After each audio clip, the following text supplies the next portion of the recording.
Where you at? Tap on in for the show. You already know. Yes, yes, yes. It's time to dive in, man. What's up? What's up? What's up, Jackie? Jekyll. Jekyll 6257. What is up with you?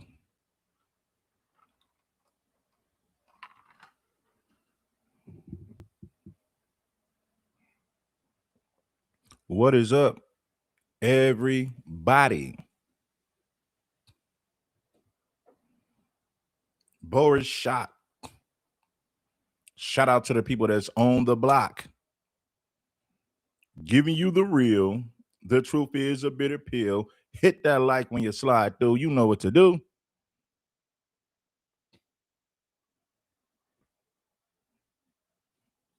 Salute to the true ones. Salute to the real ones. Make sure that you gather the troops. We are diving in on this one. Holla back. That's realer than rap. Take off that baseball cap. Realer than rap, no fitted cap. King Supreme, tap in with your boy for a daily dose of this news that you can use. Steffi, what it do? Shout out to Steffi.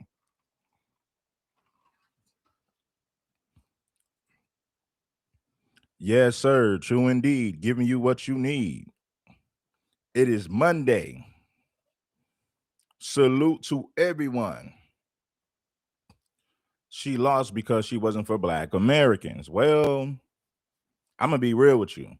If we're talking about Jasmine Crockett, she didn't lose because of Black people. Nah, she didn't lose because of Black people. The Latinos in Texas didn't vote for her, and that is why she lost.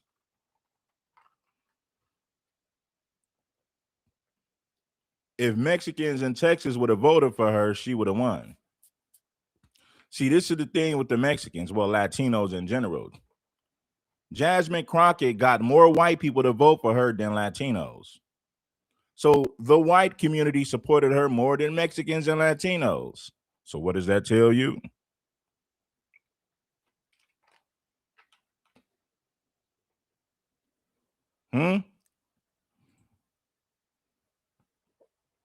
Who's mad at Black men for not voting for Jasmine Crockett?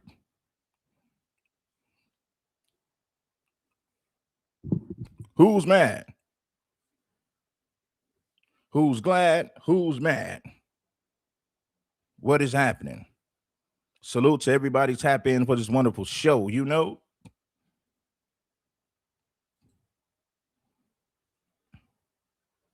Jasmine Crockett got more voters from the white community than the Latino community.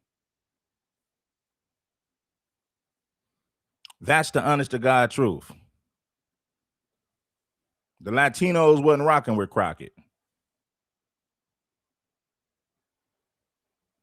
King Supreme ain't mad at the Latino community for not voting for Jasmine Crockett. I'm not mad at him, but at the same time, I got to be honest about what was going on, and I got to give you the facts. Shout out to Steffi, man. Shout out to the beautiful Black women who understand what time it is. I got love for my people, man. What you guys don't know is this, man. I'm not caught up in all this drama. I got friends who are Africans, Caribbeans. I got Black friends from Belize. So I got Black people. I got homies from everywhere, man. So when you hear somebody use the words Heather, that's the equivalent of somebody calling you a Sambo. That's all it is. A Sambo is a foundational Black American who tap dances for white folks.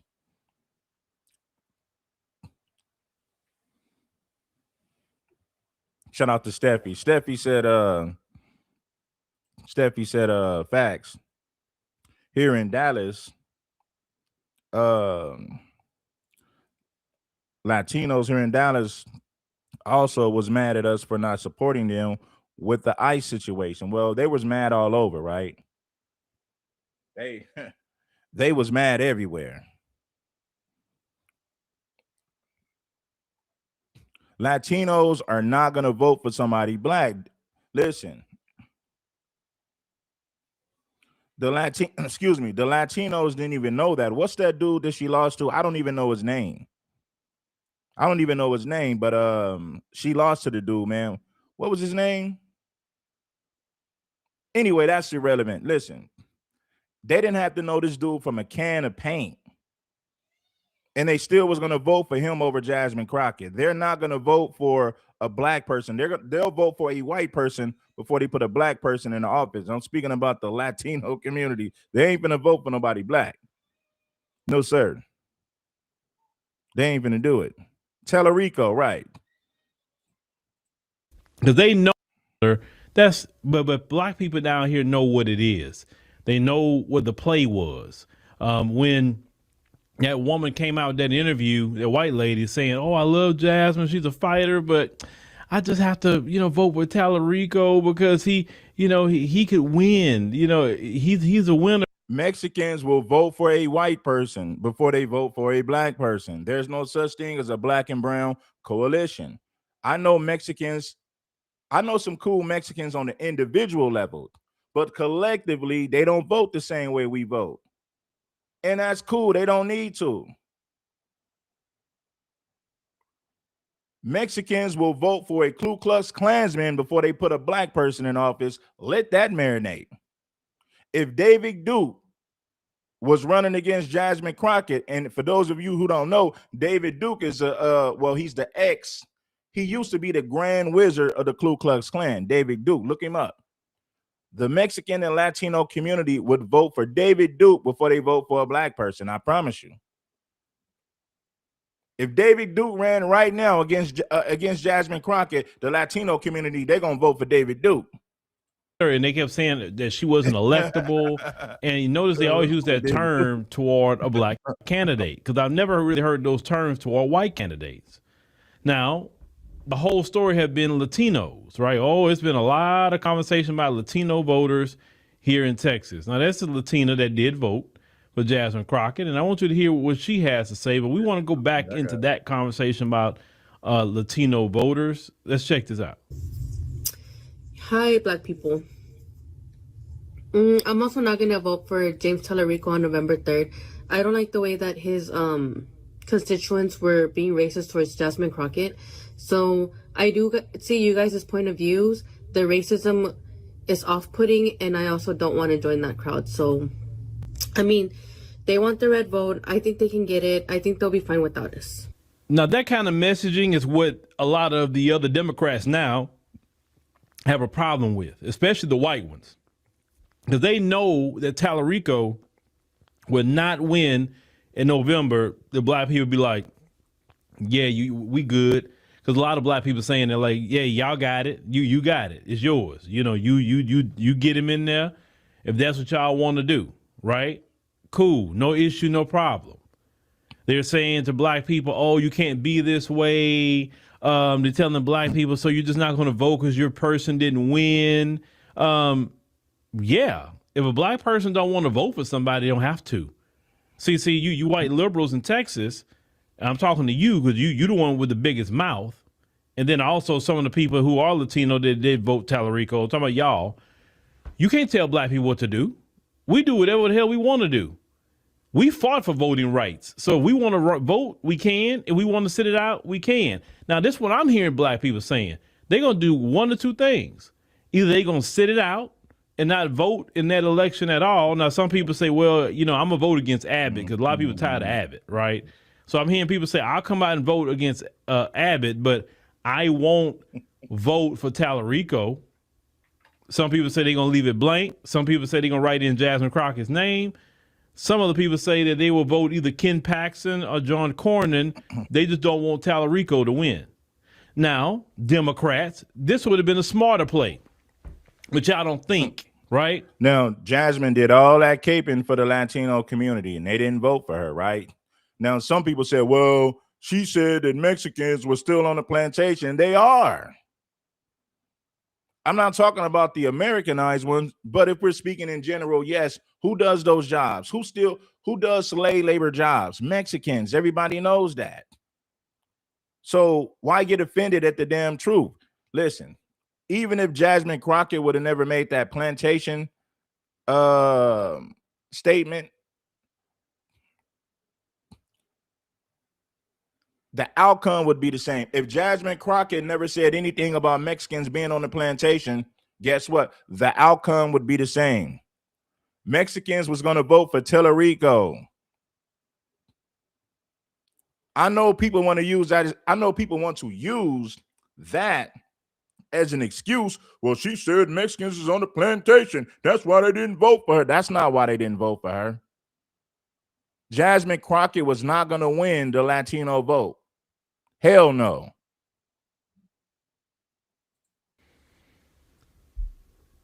Jasmine Crockett should have been the person. She should have just let her do the thing. Let's see if she could have beat Ken Paxton or John Cornyn, right? Okay, cool. Let's see if she would beat him. Then the next, when Ted Cruz comes up, because you know we have two senators. When Ted Cruz comes up, then put in Tallarico, let Tallarico be the guy, and then have Jasmine Crockett be helping campaign with Tallarico.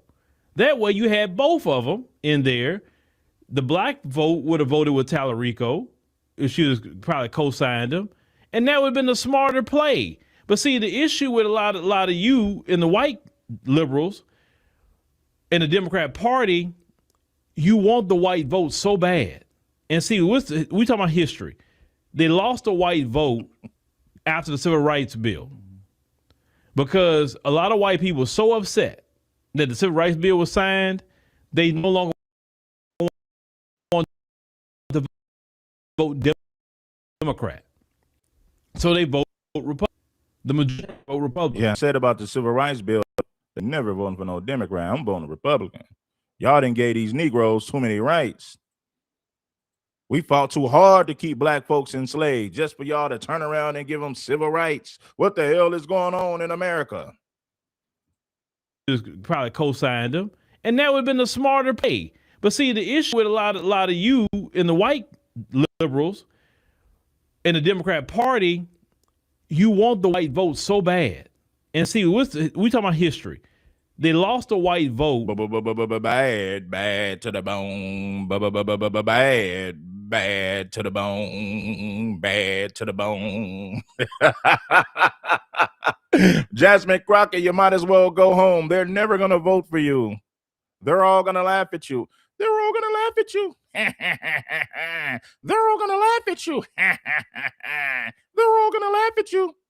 Just probably co-signed them, and that would have been the smarter play. But see, the issue with a lot of you in the white liberals in the Democrat Party, you want the white vote so bad. And see, we talking about history. They lost the white vote after the Civil Rights Bill because a lot of white people were so upset that the Civil Rights Bill was signed, they no longer wanted to vote Democrat. So they vote Republican. The majority vote Republican.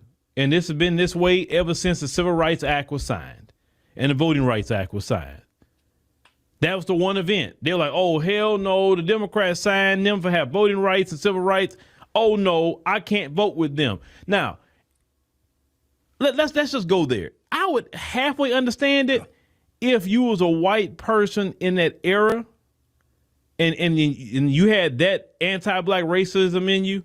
But people in 2026 who still doing that, you didn't live in that era at all. But when I told you it's about culture, and they pass that culture down of anti-black racism like an inheritance. That's why in 2026, they can feel the exact same way that they about black folks they felt about us in 1956.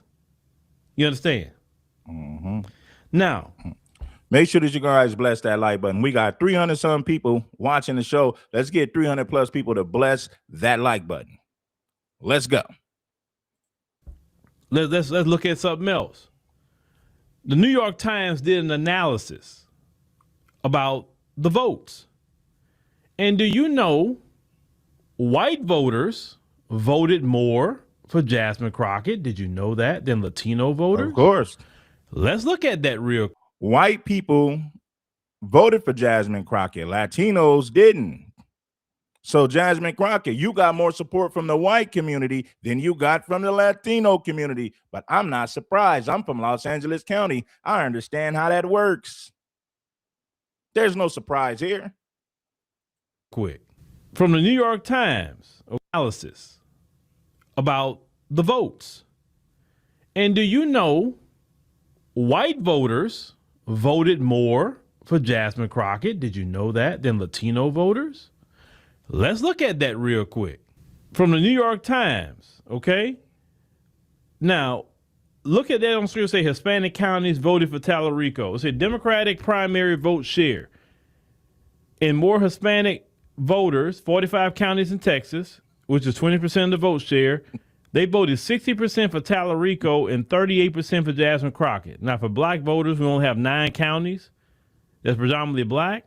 That's 15%. Yeah, and still, the majority of white people did not vote for Jasmine Crockett. But you still have more white people that voted for her compared to Latino Hispanic people.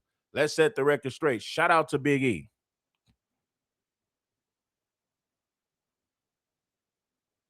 Of the vote, 37% for Tallarico and 61% Jasmine Crockett.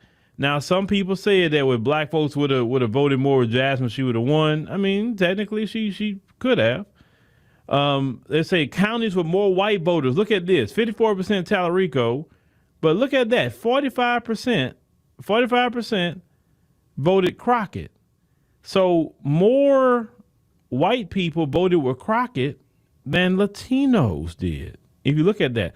And remember, Jasmine Crockett is a person that's been advocating for immigration. She's been telling black folks how we need to get on board with immigration. Yep. She said, y'all need to keep those borders open. Mexicans are the only people that's going to do the plantation. Mexicans are the only ones that's going to pick fruit. Who gonna do the agriculture? Mexicans are the only ones that's gonna go to the plantation and do agriculture. Black folks is done with being black folks is done with the plantation. You're right about that, Jasmine Crockett. Black folks are done working on that damn plantation. You're right about that. Those jobs are for Mexicans. They're for Mexicans. Oh, Bob, should I see you, Bob? But guess what? Black folks don't want to work in the plantation no more. Oh, you know what? I'll fix those Negroes. I'll get Mexicans to do it. I'll teach those Negroes a lesson. Oh, the Negro is too good to go. The Negro is too good to work on the plantation. Never mind it. F it. I'll just get Mexicans to do it. That's exactly what the white man said. He didn't panic. He didn't go into panic mode. He said, you know what? Black folks don't want to do it no more. I'll get these Mexicans. Mexicans ain't going to have a problem working in the plantation. They looking for a green card. They're looking for citizenship. Yeah. The white man didn't panic. This has been her message. And in the end, you know, like the lady in the video was part of the 38%, right? And she said she's going to stand with black folks on that. And I say shout out to her. But the greater part of her community did not stand with Jasmine Crockett. And that's what the conversation is. Now, let me get to something else some of them have been saying. Some of them saying, well, you know, she offended us. That's why a lot of us didn't vote for her. No. Now, what were they talking about? She did an interview in Vanity Fair back in 2024. Hey, man, don't let them. That's an excuse. They wasn't going to vote for Crockett anyway. She offended us. That's why we didn't vote for her. They wasn't going to vote for Crockett anyway. Don't let these people fool y'all. There's no way that Crockett was going to win the majority of the Latino vote. Never going to happen.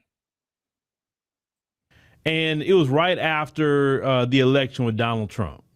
And she just couldn't, you know, at that time, black folks couldn't believe that Latinos would vote for him, even though he was advocating and saying he gonna do mass deportations and get them out of here and all, even though he was saying all of this. And so she couldn't believe that they were saying that. So and actually voted, actually. I peep game with that I peep game with that. Shout out to True Warrior Scholar. We got damn near 500 people watching. We should have at least 300 plus likes. I know a lot of people be hate watching, but it is what it is. If you are entertained, bless that like button because you are tuned into the show. Let's go. For him, even though he was saying these things. And so she said it's like some immigrants have a slave mentality. That's what she said. And the reason she said that is they are slaves, man. The white man turned Mexicans into the new slaves. Black folks don't want to pick cotton no more. Black folks don't want to do agriculture no more. I mean, they would do it for the right price, but since the white man don't want to pay them, they say, you know what, we ain't doing it. The white man said, you don't want to do it, I'll get Mexicans to do it. That's the reality of the situation. No lies detected. Let's just talk about a reality. In what I know about in their community, you have some who are immigrants that immigrated here, maybe just got here. Some who are first generation Americans, second generation Americans, sometimes third generation Americans, right? There's those second and third generation Americans that have this attitude within their own community. They kind of look down on those in their community that come across that border, and they feel like white folks, I don't want them in here. This is why you have a lot of Latinos in ICE too, and they grabbing up their own people. You don't see a bunch of black Americans in ICE, do you? Grabbing up people. Now, I've seen some Africans. Now, this is why Latinos, let's get a Latino community a reality check. You guys voted for mass deportation because the majority of you voted for Donald Trump. And a large percentage of your ICE agents are what? Latino. So you need to be mad at your own people, not black folks. If anything, foundational black Americans voted in your best interest, even though it was a terrible thing for them to do, but they did it regardless, and they voted for Kamala Harris. Foundational black Americans voted for the best interests of Latinos. Latinos voted against their best interests. So if anything, Latinos need to be mad at their own people. You guys voted for mass deportation because the majority of you voted for Donald Trump. A large percentage of your ICE agents are what? Latinos. So if Latinos are going to be mad at anybody, they need to be mad at themselves. It is a self-inflicted wound. You voted for mass deportation. Foundational black Americans voted for Kamala Harris. Kamala Harris wanted open borders. I'm third generation Americans, right? There's those second and third generation Americans that have this attitude within their own community. They kind of look down on those in their community that come across that border, and they feel like white folks, I don't want them in here. This is why you have a lot of Latinos in ICE too, and they grabbing up their own people. You don't see a bunch of black Americans in ICE, do you? Yeah. Grabbing up people. Now, I've seen some Africans in ICE. Maybe one or two brothers sprinkled in, but that's not the majority. The majority is white and Hispanic. They say 30% of ICE officers are Hispanic. Do you know that? So they grabbing up their own people. They don't care. Because they like, I'm a citizen. I came the right way. I did this. I did that. But that's their community, their issue. I'm not trying to get involved in their issue. Only thing that I'm saying is, how is it that white Texans who are liberal voted more for Jasmine Crockett than the people that she's been advocating for a while now? And I'm going to reiterate this again. If you stand on business of black America, you have the black vote. Let me tell you something. Black people voted in the best interest of Latinos, but at the same time voted against. We voted for the best interests of Latinos, but voted against our best interests. What do you mean, King Supreme? I'll explain. The majority of foundational black Americans who voted, because you're going to have some FBA people say, man, I didn't vote. The overwhelming majority of FBA people who did vote voted for Kamala Harris. Kamala Harris promoted open borders. Open borders hurt the black community. So that means that FBA voted against their best interests. Latinos voted against their best interests. So what does that say about the FBA community and the Latino community? Both of these are backwards communities. Both communities voted against their best interests. So FBA, you can't make fun of Mexicans because FBA voted against their best interest when they voted for Kamala Harris. Latinos voted against their best interest when they voted for Donald Trump. Both of these communities are backwards.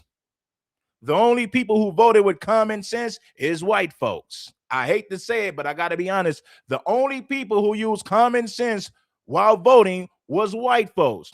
Foundational Black Americans voted against their best interests. They voted for open borders, even though open borders hurts the Black community. Kamala Harris promotes open borders. Mexicans who are crying about mass deportation, well, you guys voted for mass deportation. You voted for Donald J. Trump. Both of these communities are backwards. I don't give a damn what nobody say. The only reason Obama got that for a while now, and I'm going to reiterate this again. If you stand on business of Black America, you have the Black vote. Let me tell you something. The only reason Obama got that vote is because it was historic. It's not that people could say, oh, his policies, oh, he promised reparations. No. He came in on the last of that, ooh, he Black and symbolism. He came in on that. If he tried to run again today, it wouldn't fly. It wouldn't fly. He would actually have to do something and talk about policy for Black people in order for him to win like that. Jasmine Crockett didn't stand on business for Black America, and it cost her dearly because she only lost by about 140 thousand votes. I mean, she had got over 1 million votes. Now, this is why they're pissed off with Black men. They said, well, if Jasmine Crockett got more votes from the Black community, she would have won. Well, who are they looking at? Black men. Well, if Black men would have voted, she would have won. And who are mad at Black men? Black women. I'm not saying all Black women are pissed off, but a large percentage of them are pissed off with Black men for not voting for Jasmine Crockett. I've seen some guy, man, that don't represent, man. Shut up, man. You just simping. I love Black women and I love Black people, but I'm sick of you FBA content creators who are so weak that you don't tell Black women the truth. You got people out there misrepresenting y'all. No, they don't. If the majority of FBA women are feminists, then how do we say those women who speak out are misrepresenting Black women when the majority of them are feminists and Democrats? I am sick of you beta male simps in the FBA community pandering to Black women instead of telling them the damn truth. Now, shout out to the Black women who are not feminists. I love y'all. Got love for you. King Supreme is rocking with you. But I got to be honest about our community. The majority of people in our community who voted for Kamala Harris, which was clearly against our best interests. The majority of women in America, period, are feminists. Most women in the United States are feminists. The majority of our women in the FBA community are what? Feminists. The majority of Black men in the FBA community are simps and beta males. Why? Because they were raised by single mother females. All facts, and I don't give a damn who gets pissed. I'm telling you the damn truth. There's a lot of votes. So clearly she has some popularity. But the deal is also, and I'm gonna repeat this again, Black folks like to wait to the last minute. And that I believe that alone is harming our community. We're not just talking about no election, just in general. You wait to the last minute to do everything.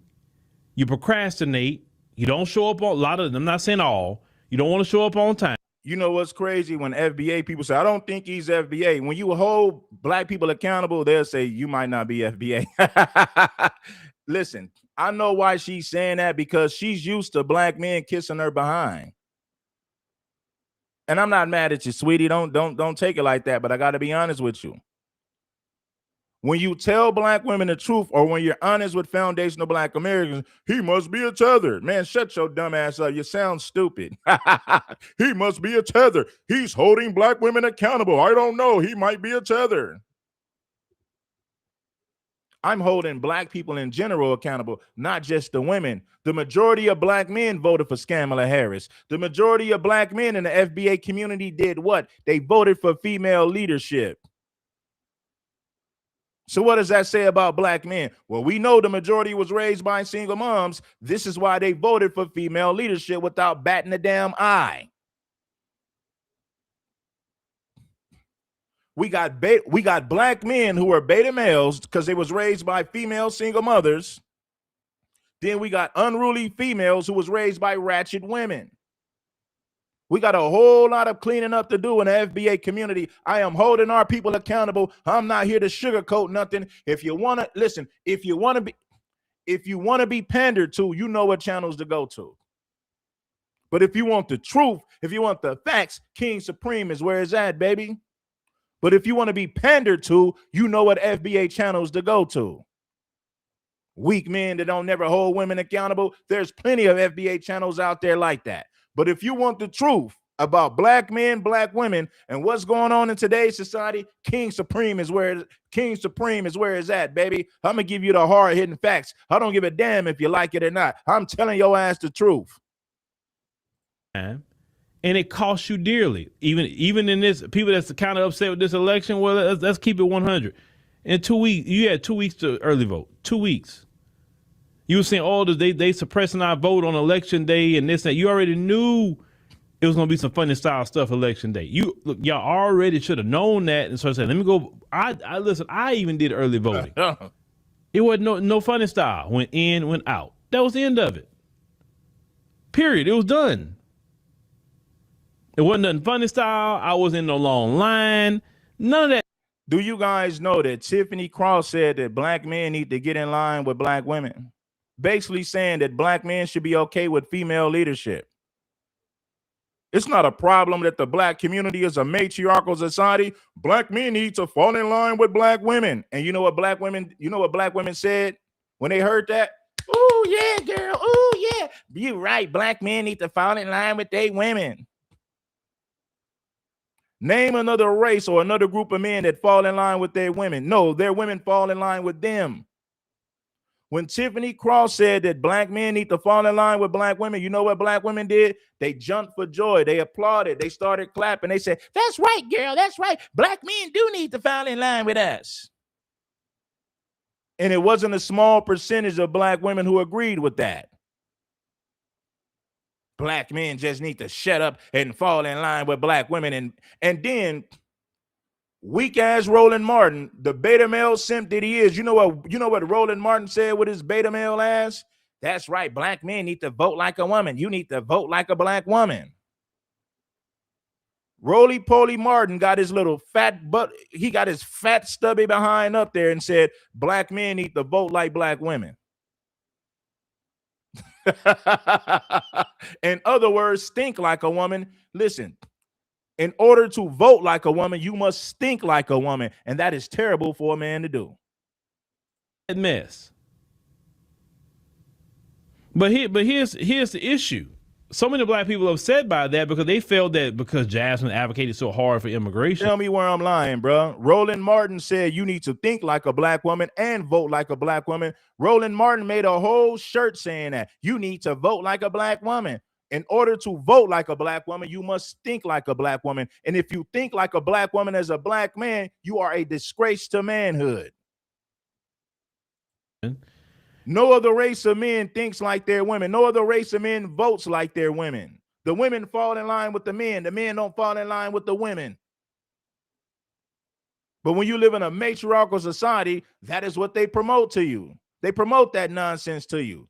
Black men just need to fall in line with black women and vote for Kamala Harris and vote for Jasmine Crockett. It's black men's fault for why Kamala Harris lost. It's black men's fault for why Jasmine Crockett lost. If black men would just get in line with black women, we wouldn't have this problem. Man, shut up. Some people feel the white women also, and it costs you dearly. Even in this, people that's kind of upset with this election, well, let's keep it 100. In 2 weeks, you had 2 weeks to early vote. 2 weeks.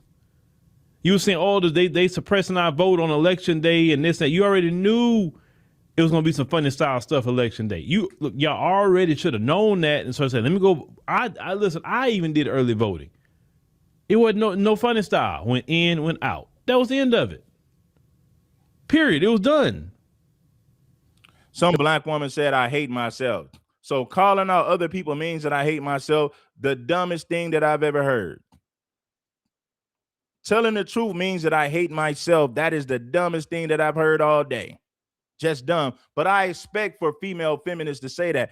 Do you know when you criticize black women or just give them some constructive criticism, you hate your mama, you hate yourself because you ain't got no business criticizing me. So criticizing the black woman makes you a self-hater. I hate myself because I criticize the black community. But guess what? I also say nice things about the black community. I've done several videos bragging about our accomplishments, bragging about what we did in this country, bragging about how we're the foundation of this country. I made several videos talking about that. But when I make 2 videos giving constructive criticism about the FBA community, you must be a tether. You hate black women. You must hate yourself. Man, shut up. You sound dumb. It wasn't nothing funny style.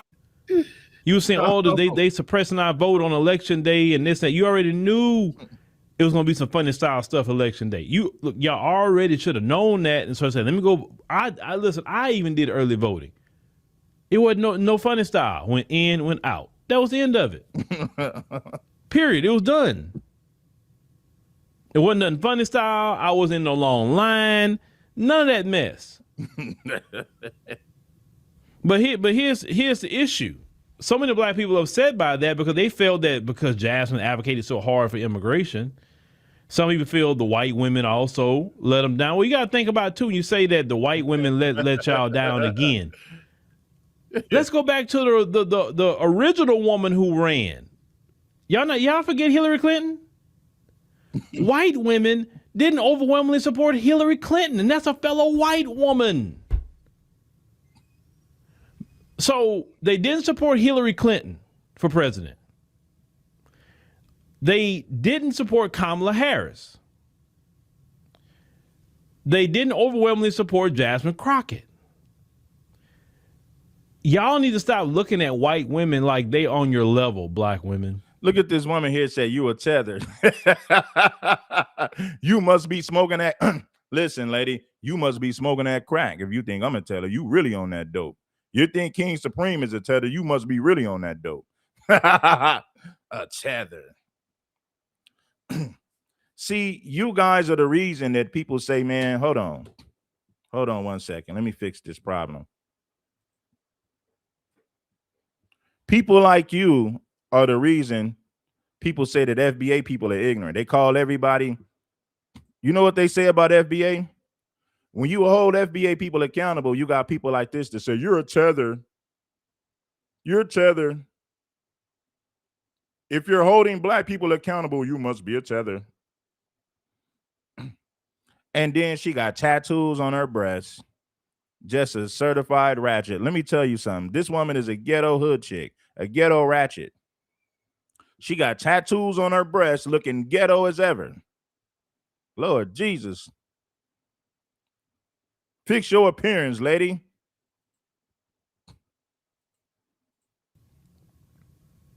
And I'm going to reiterate. Shout out to Back in Action for blessing us with a cash app. Imagine a hood rat with tattoos on her breasts calling somebody a tether. All because you held her black ass accountable. This again. If you stand on business of black America, you have the black vote. Let me tell you something. The only reason Obama got that vote is because it was historic. It's not that people could say, oh, his policies, oh, he promised reparations. No, he came in on the last of that. You know what that sounds like? You know, they say black people call everything racism. Well, you got people in the FBA community that calls everybody a tether, even when it's not a tether. That's how ignorant and stupid a lot of these people are.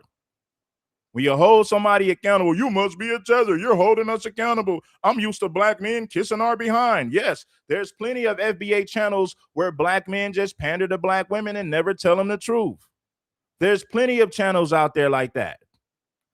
Most of your FBA channels, they're only going to talk about tethers, immigrants, and white supremacists. They're not going to talk about feminism, and they never hold the women accountable in our community. There's plenty of FBA channels like that. Go over there. If you want to be pandered to, go over there. But if you want the truth, then this is where it's at. I hold black men accountable for being simps. I hold black women accountable for being feminists. I hold a white man accountable. I hold a white man accountable for being racist. I hold the Latinos accountable for their anti-blackness. King Supreme holds everybody accountable. I don't hold punches. So if you want to be pandered to, go to those FBA channels that never hold black women accountable for anything. Go over there. Ooh, he black and symbolism. He came in on that. If he tried to run again today, it wouldn't fly. It wouldn't fly.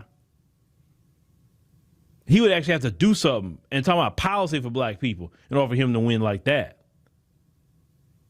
Jasmine Crockett didn't stand on business for black America, and it cost her dearly because she only lost by about 140 thousand votes. I mean, she had got over 1 million votes, which is a lot of votes. So clearly she has some popularity. Listen, if your baby daddy left you, if you got a ninja that went upside your head and your baby daddy left you, I'm sorry, the problem is you.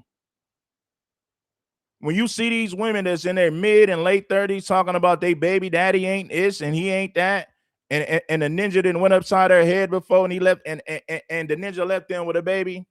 Now, I'm not saying that any man should leave his baby and not provide for his children. What I'm saying is these women are problematic. You understand why they're single. Don't let these women convince you that they're single because everything was the man's fault.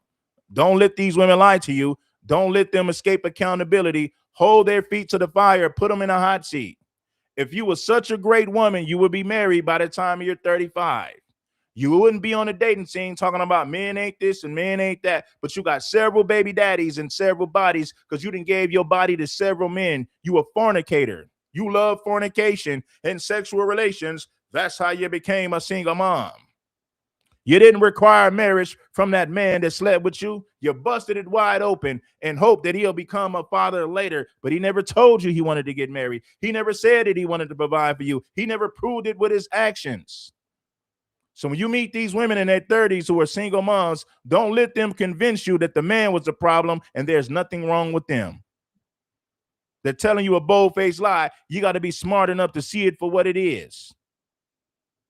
Like I said, there's plenty of FBA channels who don't hold black women accountable. Go to those channels if you want to be pandered to. You're not going to get that over here. I'm going to give you the damn truth. But the deal is, also, and I'm going to repeat this again, black folks like to wait to the last minute. Yeah. And that I believe that alone is harming our community. We're not just talking about no election, just in general. You wait to the last minute to do everything. You procrastinate. You don't show up on a lot of them. I'm not saying all. You don't want to show up on time. And it costs you dearly. Even in this, people that's kind of upset with this election, well, let's keep it 100. In 2 weeks, you had 2 weeks to early vote. 2 weeks. You were saying, oh, they suppressing our vote on election day and this, that. You already knew it was going to be some funny style stuff election day. Y'all already should have known that. And so I said, let me go. Listen, I even did early voting. It wasn't no funny style. Went in, went out. That was the end of it. Period. It was done. It wasn't nothing funny style. I wasn't in no long line. None of that mess. But here's the issue. So many black people are upset by that because they felt that because Jasmine advocated so hard for immigration, some people feel the white women also let them down. Well, you got to think about it too. When you say that the white women let y'all down again, let's go back to the original woman who ran. Y'all forget Hillary Clinton? White women didn't overwhelmingly support Hillary Clinton, and that's a fellow white woman. Shout out to Phil Scott for breaking that down. Hillary Clinton ran, right? And the majority of white women voted for Donald Trump. Why? Because white women believe in patriarchy. Unfortunately, black women believe in matriarchy.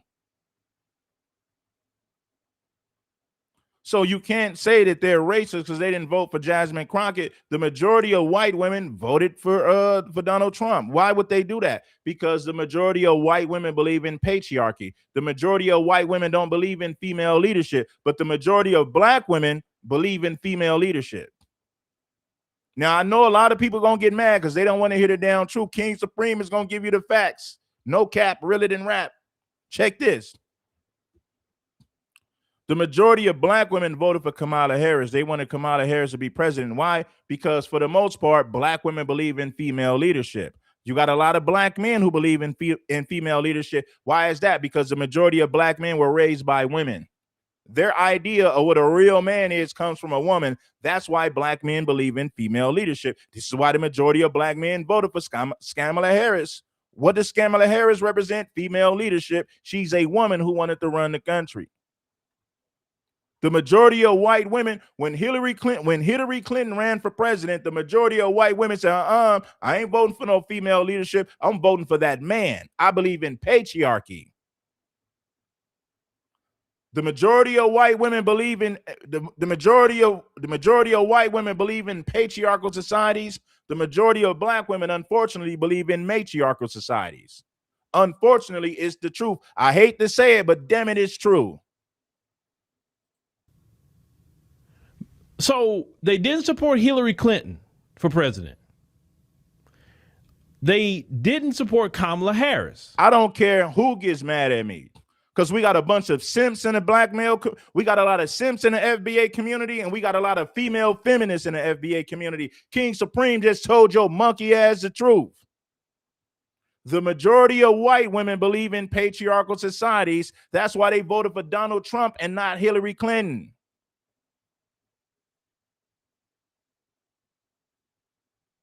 Black women, on the other hand, they believe in female leadership. A hyena society where women run things. A matriarchy. Unfortunately, that is how the majority of foundational black Americans vote. Why do you think the majority of FBA voted for Kamala Harris? Because they believe in female leadership. They believe in a matriarchal society. That's why the majority of FBA voted for Kamala Harris. You ought to be embarrassed. They didn't overwhelmingly support Jasmine Crockett.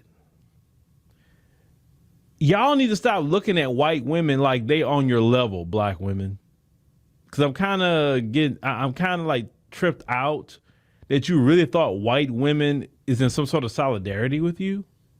Let me tell you something. Do you ever hear black men looking at white men to be in solidarity with us? You notice we never do that. We never say, oh, there go white men again, not voting the right way. We know better. No. Like, who told y'all had some sort of solidarity with white women? I'm trying to figure that part out. White women have proven time and time again they are about maintaining, we talking about as a collective, white supremacy. They do not want to give up their privilege.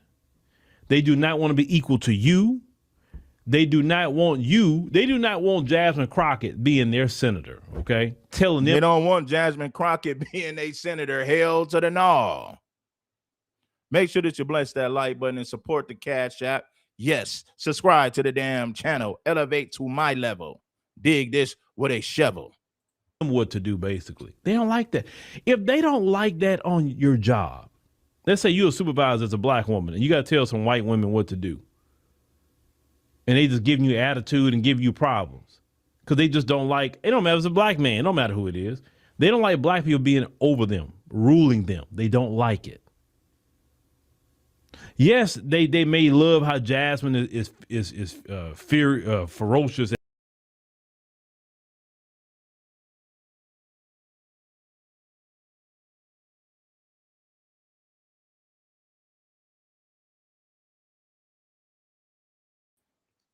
White woman who's white like them.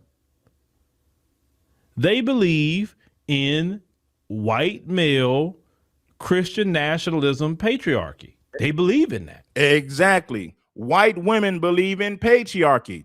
If white women wouldn't vote for a white woman over a white man, what makes you think they're going to vote for a black woman over a white man? Are you stuck on stupid?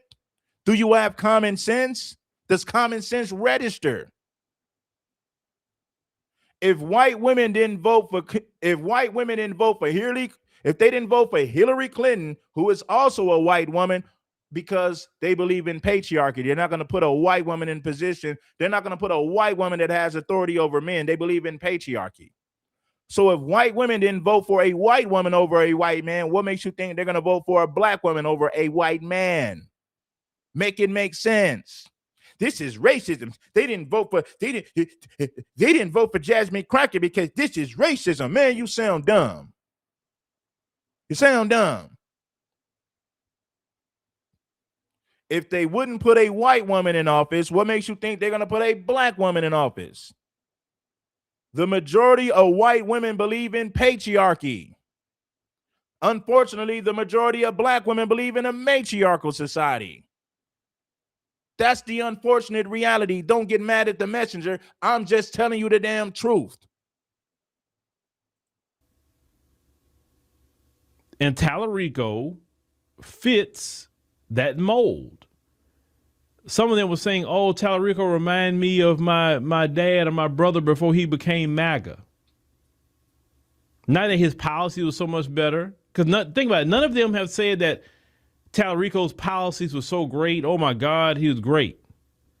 Tallarico is being funded by the same people that fund. Look at this idiot calling me a Dominican. Like, golly, I can't even get mad. You're that stupid. No wonder why you're saying stupid crap in the comment section. This idiot called me a Dominican.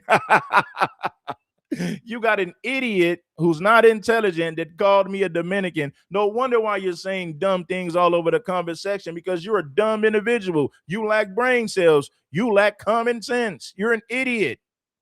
You're an imbecile. King Supreme is a Dominican. That's the first time I ever heard that. I'm a Dominican. This Dominican keeps disrespecting FBA women. Shut your weak ass up, boo-boo boy. Go take a bath. You stink. Get your ass in the tub. You stink. A Dominican. Man, you sound dumb. Under Trump. And nobody say, well, why is this billionaire lady funding him? He supposed to be a Democrat. Why is she funding him? Why is he accepting her funding? You don't get funded unless you Hey, listen, man, let me tell y'all something. You know, a lot of these FBA women that used to be in my comment section last year, you know where you see them at? They go to FBA channels that don't never hold black women accountable. I ain't got to say their names, but you guys know who they are. All those FBA women that used to be in my comment section, you see them on other FBA channels that never hold black women accountable for anything. That's the channels they flock to. I peeped game a long time ago. Oh, you love that man's channel because he don't hold y'all accountable. So you feel safe being over there because he's not going to hold you accountable for anything. Yeah, so they flock to those channels. I'm going to go to a channel where they don't hold black women accountable. Red Supreme criticized black women too much. I don't want to listen to Red Supreme no more. I'm going to go over to Wooty Woo because he don't never criticize black women. He's a real man. Yeah, take your real ass over there and listen to that real man that ain't gonna never hold you accountable for any damn thing. Go on over there, baby. I ain't mad at you. Simple observation. I didn't peep game a long time ago. Promising something. They're not giving you money just because they're nice. So what did Tallarico say to that lady, that billionaire lady that funded his campaign? What did he promise her? Because see, politicians say one thing in front of you. Listen to this. What FBA women hurt you? Telling black women the truth means that a black woman must hurt you. So a black woman had to hurt me. I get it. A black woman has broke my heart. She hurt my feelings. That's the only reason I hold black women accountable. A black woman has hurt me. A black woman has broke my heart. That's the only reason I hold black women in a black community accountable. I'm hurt. Who hurt you? It was an FBA woman who hurt me. Say another thing, what they're really going to do behind closed doors when they're exchanging that money. Y'all never question that? Like, why is he taking money from billionaires? But he's kind of trying to have this anti-establishment conversation. Dude, you are the establishment. You're taking money from the same people Trump was taking money from. Notice Trump never attacked him because Trump knows something about him. If he was really about that life, he'd attacked him. Trump wasn't really worried about him like that. He really wasn't. He's still not worried about it. But y'all couldn't figure that part out of it. I mean, we live in the information age. We can find out real quick who's funding who. See, listen, man, you know why a lot of FBA women quit watching my channel and quit supporting, although we have FBA women who still support and rock with me. But the FBA women who are absent-minded, this is their idea.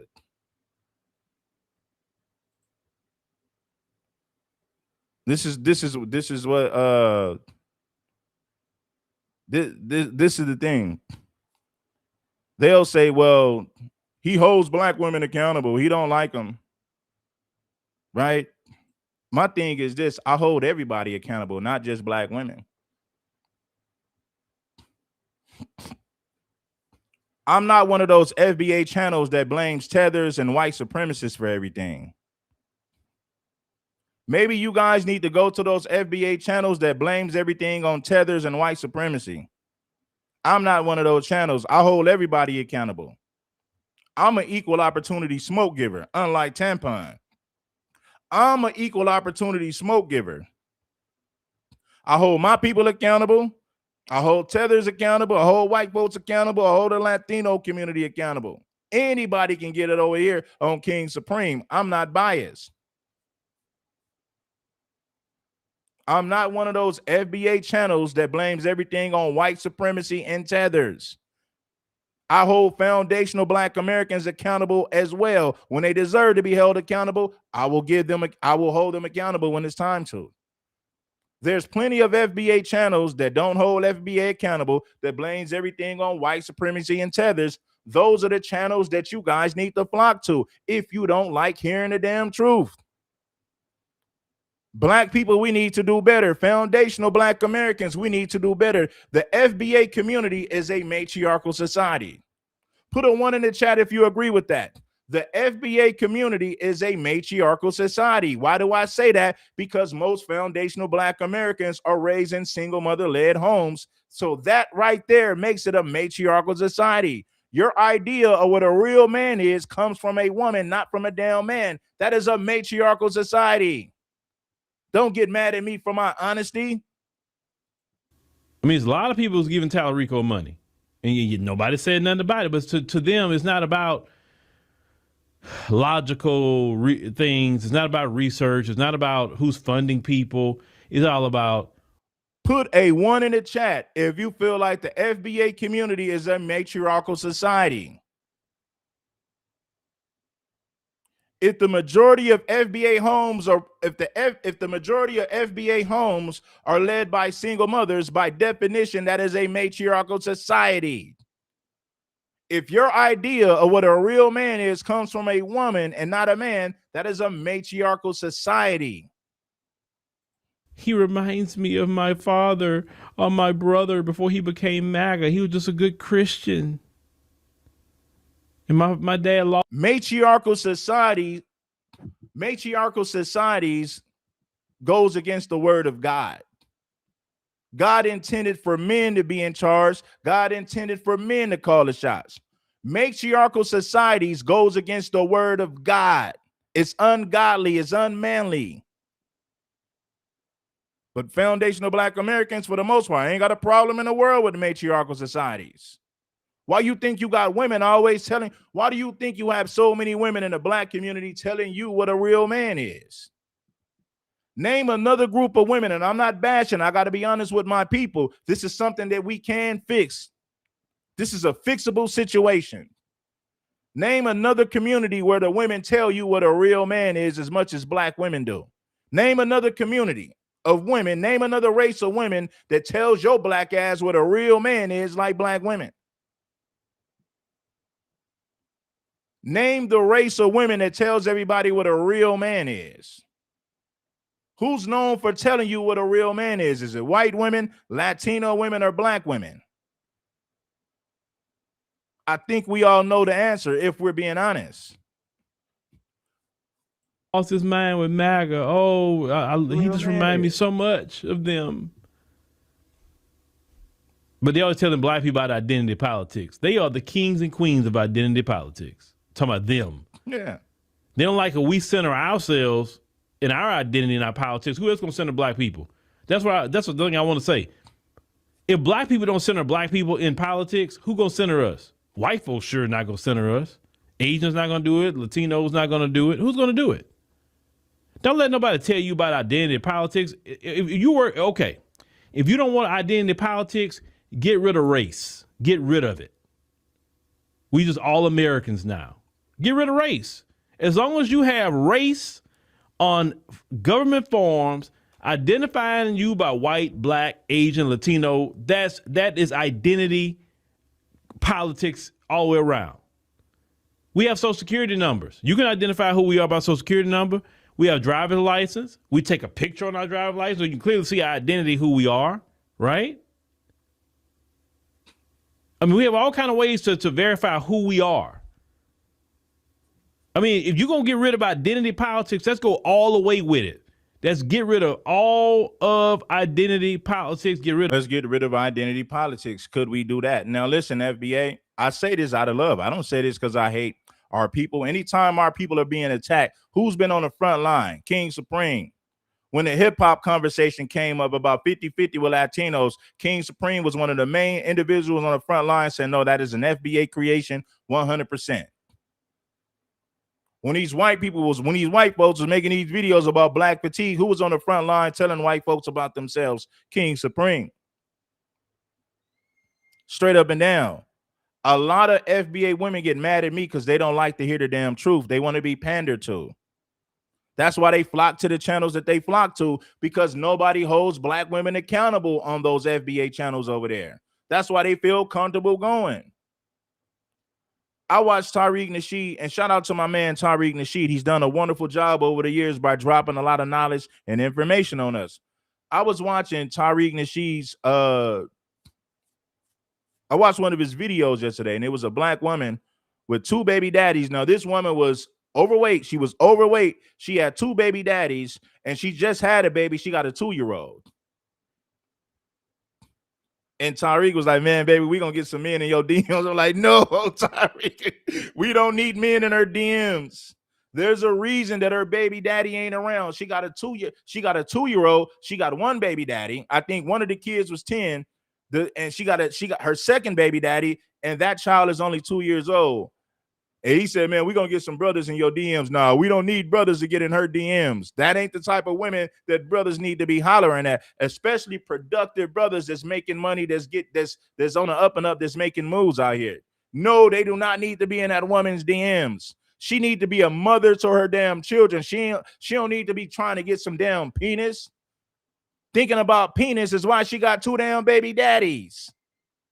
The last thing she needs is brothers in her damn DM. She need to be a mother to them damn children. Thinking about penis all the time is why she got 2 damn baby daddies and no husband and a 2-year-old baby to raise. The last thing she need is niggas in her DM. But shout out to Tariq Nasheed, though, man. That's my man over there. He doing a good job. The race on all government forms, bank forms, anything you think of, get rid of the color of skin, get rid of it. We all take a picture, like I said, for our driver's license, passport, all of that. You know, when I travel to other countries, they don't call me black. You know what they call me? Oh, you have some Americans here. They never say black. No matter what country I've ever been to outside this country, they call me an American. They don't call me black. In this country, you got to be black American, FBA. You got to be always some sort of identity. I'm just telling you, if you don't like identity politics, we'll get rid of it, white people, because you're the one is started the identity politics. You just don't want us centering. All I'm saying is this: that woman got 2 baby daddies. She don't need men in her DMs. That's why she got 2 damn baby daddies in the first place. Always thinking about penis. Instead of being a damn woman who requires marriage, being a damn woman to raise her damn kids, the last thing she needs is ninjas in her damn DMs. Validating her bad intentions, validating her bad decision making, making her feel better for the bad decisions that she made. Oh, it ain't your fault, baby. He was just a mean man. He ain't a real man. I'll show you what a real man is and take care of those kids that ain't mine. I'll teach you what a real man is. Nah, the last thing she need is simps in her DMs, making her feel better for the bad decisions she made. Our identity and being powerful in our identity. You want black to be a dirty word. And black is not a dirty word. Not at all. Because the term black don't have the stains of blood and don't have the bodies piled up to the heavens. Neither our name we don't. But if black folks don't want to vote for Tallarico, white liberals who saying that, the ones who voted overwhelmingly for him, you can't stop it. And I'm gonna tell you about black people. When black people get upset and they say we done with something, it's done. But really in the end, I'm kind of glad this happened with Jasmine Crockett. And I'm gonna tell you why. Because it's waking a lot of black people up. Oh, I see so many black women are upset. Some of them are crying. And they're like, you know what? I see this so-called coalition was a myth. All this minority stuff was a myth. It never really. Whoever believed there was ever a such thing as a black and brown coalition, man, you lack brain cells. You're stuck on stupidity. Even as a teenager, I always knew there was no such thing as no black and brown coalition. You got to be dumb to believe that. Latinos tethered on to our civil rights, reap the benefits of what we fought for, but it's a one-way situation. Latinos ain't never fought for anything that benefits foundational black Americans, but foundational black Americans have fought for many things that benefit Latinos and minorities, all minorities in general. So there was never no black and brown coalition. Foundational black Americans have always fought for themselves. We never had any allies. We never had any homies. What we had was a bunch of opportunists trying to latch on to our civil rights movement for their own benefit. That's what we've been dealing with right there. Let's finally see it. Listen, this Jasmine Crockett stuff, oh, it's opening up the eyes, baby. It's opening up some eyes, and boy. But it's like I say, just like the Kamala thing, opened up some eyes. And that's good. I'm telling you, we're going to have black people so on cold. Oh, boy, black people's getting so on cold. See, listen, when you grew up in Los Angeles, you know firsthand that there's no such thing as a black and brown coalition. When you grew up in Los Angeles, you know better. You know better to even believe that growing up in Los Angeles. I knew that at 14 years old. You got black folks in their 40s and 50s, they be talking about a coalition. I knew there was no such thing as a black and brown coalition at 14 years old. Los Angeles, growing up in Los Angeles, you're going to see the truth. There's no way you can't see the truth growing up in Los Angeles. At 14 years old, I knew there was no such thing as no black and brown unity. And listen, we could have never did this except these elections. So I like to thank those who didn't vote for Jasmine Crockett, because you helping wake my people up, and they've been needed to wake up. I'm hearing some black people say, look, if they ain't black, I ain't voting. If they ain't black supporting my agenda, I ain't voting. You know what I mean? They got some black people saying that now. Oh, yeah, they say, I'm not, why I try to get my votes to these people? They never do nothing for me, no way. Some even talking about Ken Paxton and them. Say, look, okay, if Paxton is on there, Cornyn, okay, I mean, shoot, I live under Republicans. What they gonna do to me? And that's the thing, white liberals. We live underneath Republicans. We've been living underneath Republicans for years. Black people are doing just fine underneath the Republicans. So you can't say, oh my God, it's a threat to democracy. We got to do something about it. Black people do very well in Texas. They really do. So you can't sit up here and use Greg Abbott and the Republicans as, oh, there's so much of a threat. Black people, you got to do something. No. Listen, black women, even the females that I roasted, I still love y'all. I love you enough to tell you the truth because I want you to switch. I want you to do better. You have the potential to do better, but it starts with accountability and you seeing things for what it is. You dealing with the facts, you dealing with the truth, not you flocking to a channel that's going to pander to you and never tell black women the truth about their character flaws. You will never get better. Black women, you will never get better flocking to channels that never hold black women accountable for anything. You will never get better flocking to those channels. They're going to tell you that it's white supremacy fault and tethers, but they're not going to be honest with you about the things that you can change in your own personal lives day to day. Every day is a brand new day. You have an opportunity to do better as a man and as a woman. So when you flock to these FBA channels that never hold you accountable for anything, you're not going to grow. They're too damn busy pandering to you, blaming everything on tethers and white supremacists. I don't do that over here on King Supreme. If there's something that black women can do better, I'm going to be honest with them and tell them. I'm not going to sugarcoat it and blame it on white supremacy and tethers when there's something that we can do better in our day-to-day lives. Every day is a brand new day. You got an opportunity to get better. Every day you wake up and you have air in your lungs. You have fresh breath. You got a breath of fresh air. There's an opportunity for you to do better. So if you want somebody that's going to talk about white supremacy and tethers, go to those channels. They're not going to talk about feminism. They're not going to be honest with black women about the things that they can do to be better women. They're not going to be honest with them. They'll just pander to them. Somebody who panders to you don't give a damn about your best interest. They're pandering to get more subscribers and more supporters on social media. Lying to black women is hurting them. It's not helping them. If I can be honest with black men about the things they're doing wrong, I can be honest with black women about the things that they are doing wrong. But so many people don't want to hear it. I ain't going to listen to Red Supreme no more. I'm going to listen to FBA channels that never hold black women accountable. Those are the channels I'm going to flock to. I'm tired of Red holding us accountable. Yeah, okay. No, that's not going to work. Fear mongering, them days are done. You can't fear monger us. We are doing just fine. If the Republicans win again, we are just fine. I promise you, we are fine. Now, telling people the truth is not pandering. Maybe you need to look up what pandering is. When somebody's pandering, they're telling you what you want to hear, and they're not being honest with you about the things that you can do better. There's plenty of FBA channels that pander to black women that never tell them the damn truth about their character flaws. There's plenty of FBA channels out there like that. Flock to those channels. Flock to those channels. They'll never hold you accountable.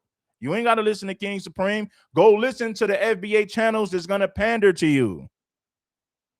That's not going to be honest with you about your character flaws. That's not going to be honest with you about the things that you can do better on a day-to-day basis. Go over there if you want to be pandered to. You may not be fine.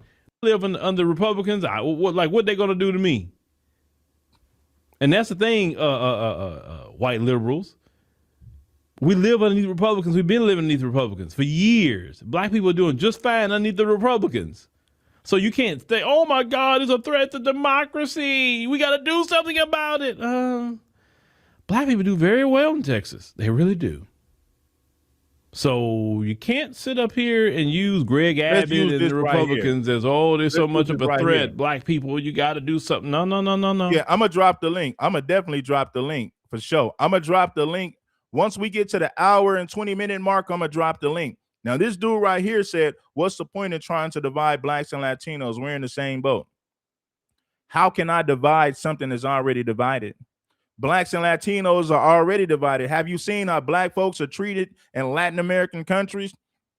Have you seen how black folks are treated in Mexico? Have you seen how black folks are treated in El Salvador? Have you seen how black folks are treated in Colombia, Venezuela? How can I divide something that's already divided? I'm just telling the truth about what's going on. There's never been no black and brown coalition. Black and brown ain't never been down.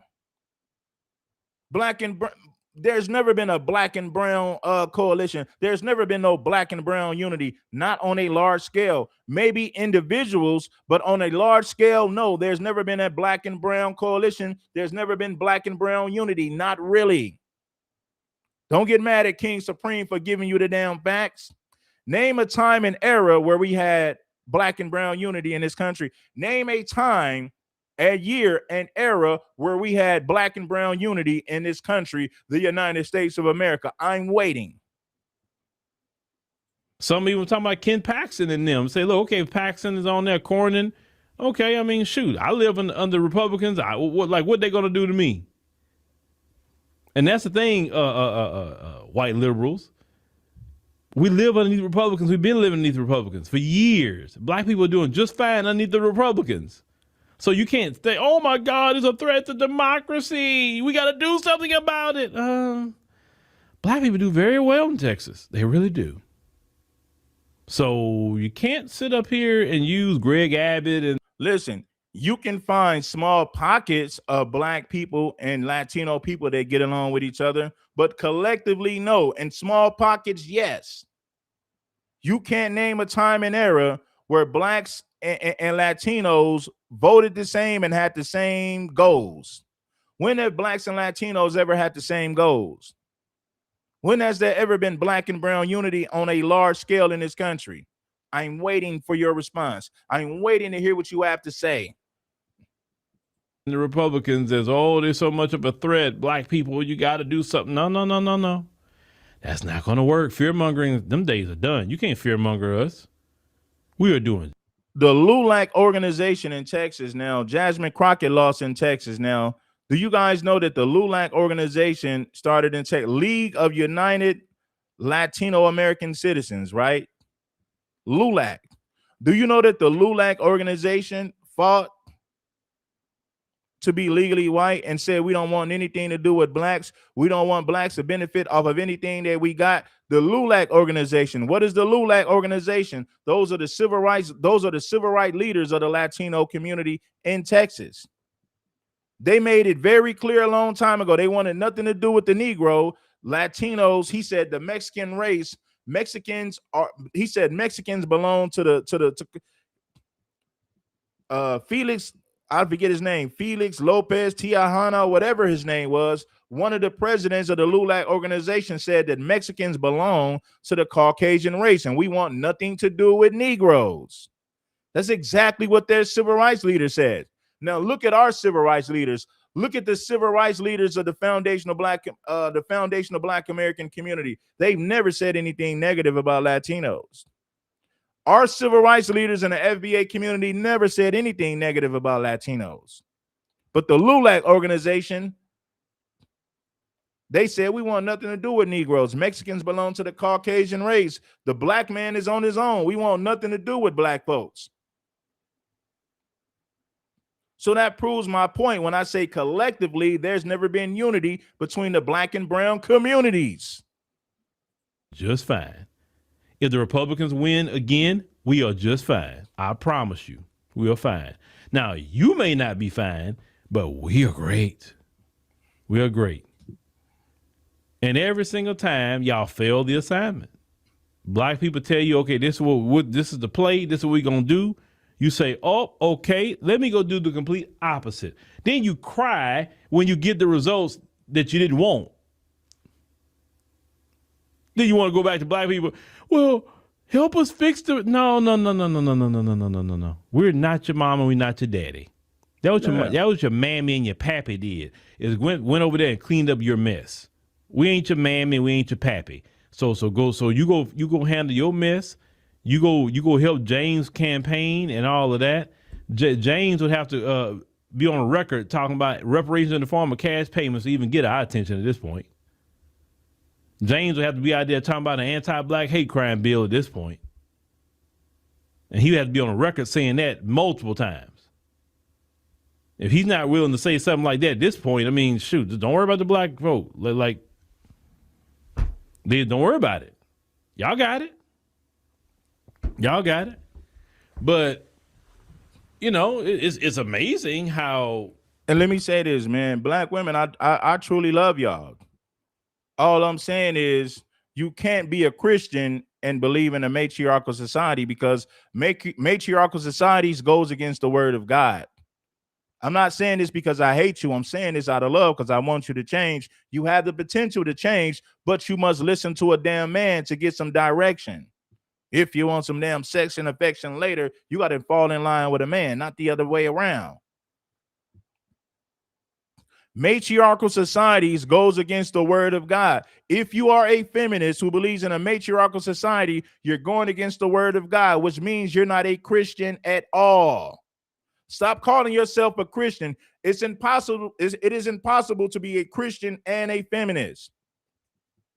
Female leadership goes against the word of God 100%. Matriarchal societies goes against the word of God 100%. I'm trying to educate you. I don't hate you. I'm saying this out of love to black women and the black community in general. Matriarchal societies goes against the word of God.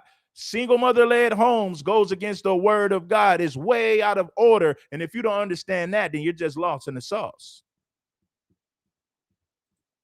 You go help James' campaign and all of that.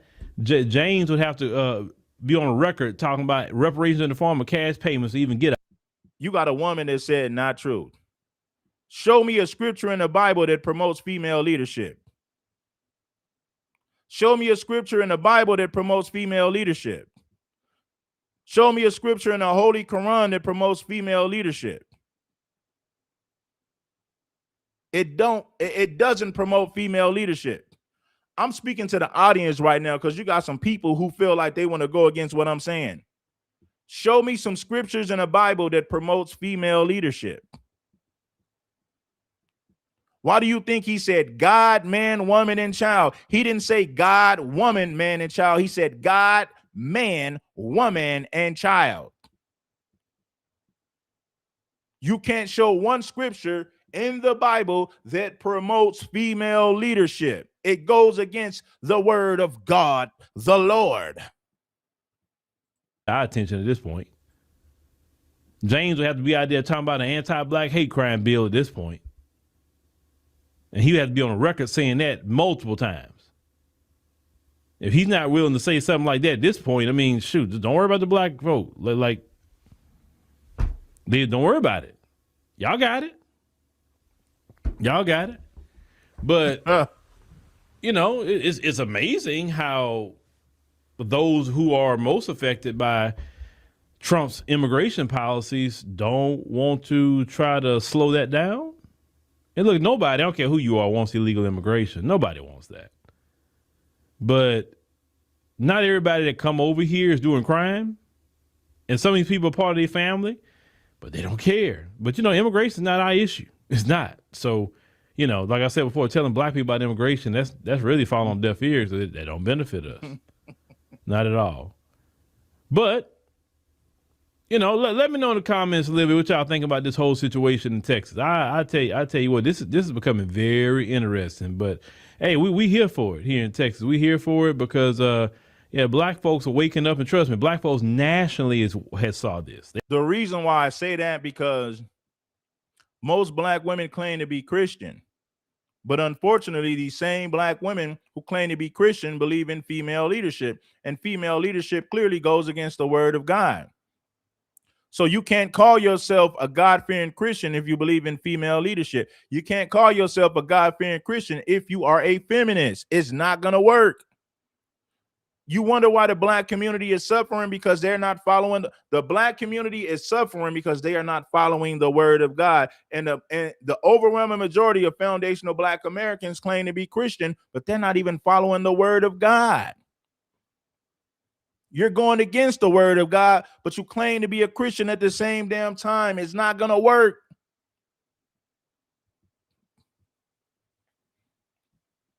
When you read the Bible, it says God, man, woman, and child.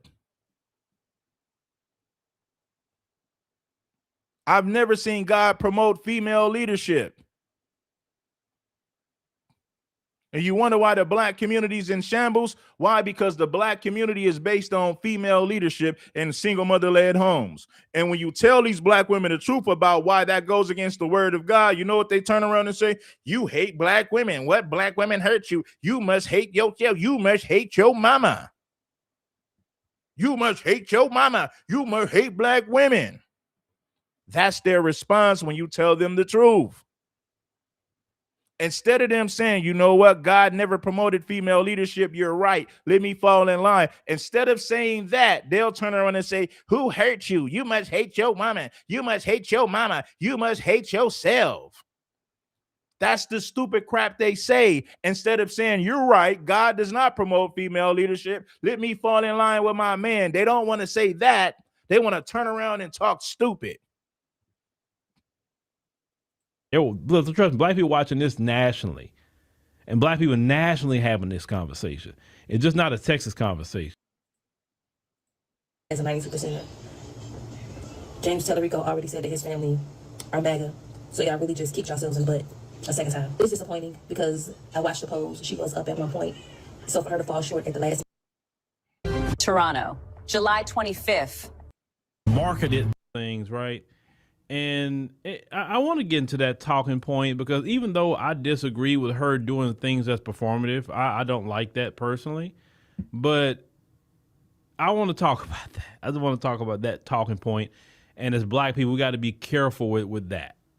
Okay? We got to be real careful because the thing is, see, you got a black woman, and shout out to Bernice for the Cash App. I appreciate you, Bernice, for the Cash App. You got a black woman in the comment section trying to argue that female leadership is somehow promoted in the Bible. God said man, woman, and child. He didn't say God, woman, man. He said God, man, woman, child. You see this woman in the comment section trying to go against the word of God, telling me that female leadership is somehow acceptable. Instead of her saying, you know what, black women in general need to fall in line with their man, she feel like men should fall in line with the women. Tiffany Cross is nothing but a feminist. Tiffany Cross believes that black men should fall in line with black women because black women are smarter. Black women have better ideas, which means the black man should fall in line with black women. Tiffany Cross said this stupid crap live on air, live on the news. Black men just need to fall in line with black women and vote like black women. Pure ignorance. you're setting. I'm gonna get deep into what I mean by that. Let me hold off on that. So we're gonna let the sisters talk about this a little bit, and want to hear what they got to say. Shout out to Virgil Berry for saying that. He said, leading in prayer or worship is not exercising authority over men.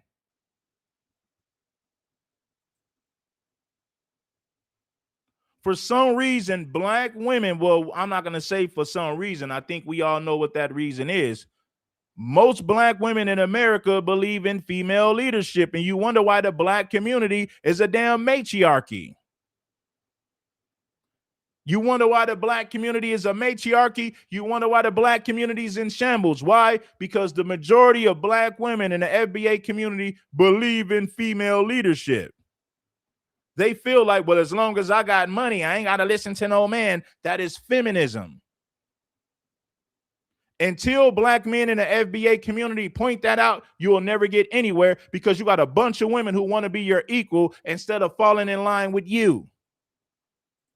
But the message they're sending right now the other people are nervous because a lot of sisters saying, okay, well, y'all didn't want to vote Jasmine in? Cool. Shout out to Afro Merchant. Like, you don't even have to believe in the Bible or religion. It's common sense.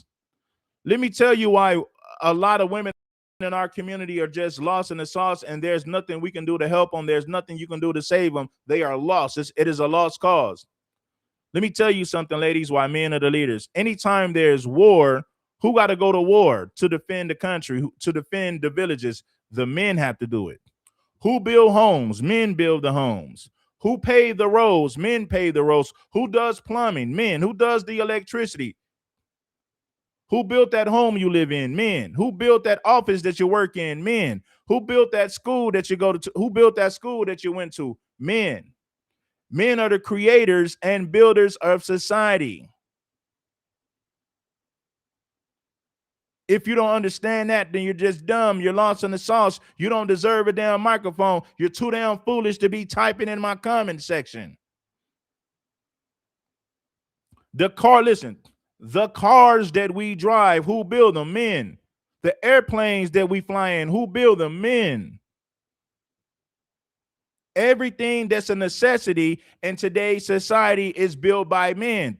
I'm not saying that women are not important. That's not what I'm saying. But being in a leadership position is not your role as a woman. Why? Because men are the builders and protectors of society. Men build men build the communities and we maintain these communities. Who built the infrastructure in today's society, men or women? That's an easy answer. Men. The automobiles you drive were built by men. The reason that you have running water and electricity is because of men. The apartments you live in was built by men. The homes you live in was built by men. The infrastructure of society was built and maintained by men. Without men, women can't survive. Now, as men, we need women to reproduce, but we don't need women for survival. Women need us for reproduction and survival. Let me give you an example before I get into this right here. If you drop 100 women off in North Carolina and said, okay, y'all got to build North Carolina. You can't use men to help you. You can't pay men to help you. Y'all got to build the homes. You got to pave the roads. You got to build everything. North Carolina would crumble instantly if you didn't have men building society. So that proves my point when I say that women can't survive without men. Who's going to do the digging?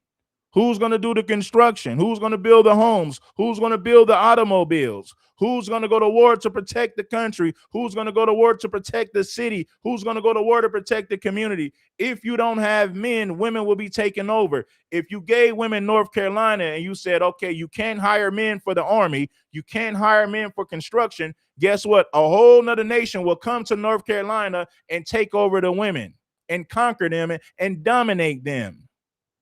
That proves my point when I say women cannot survive on planet Earth without men. They can't. Ooh, don't worry about it. We just gonna sit it out. And they ain't liking that at all. Oh, they're not liking that message. That about sitting it out. Oh, no. Y'all black folks gotta show up and vote. What I'm saying is women are great. Women are beautiful. I love women. Women play a very important role. But what I'm saying is women are not leaders. Women are not builders. But women are beautiful and they're very important to society. But women are not leaders. Women are not builders. That's all I'm saying. I'm not saying to put them down. I'm telling you, I'm giving you the facts.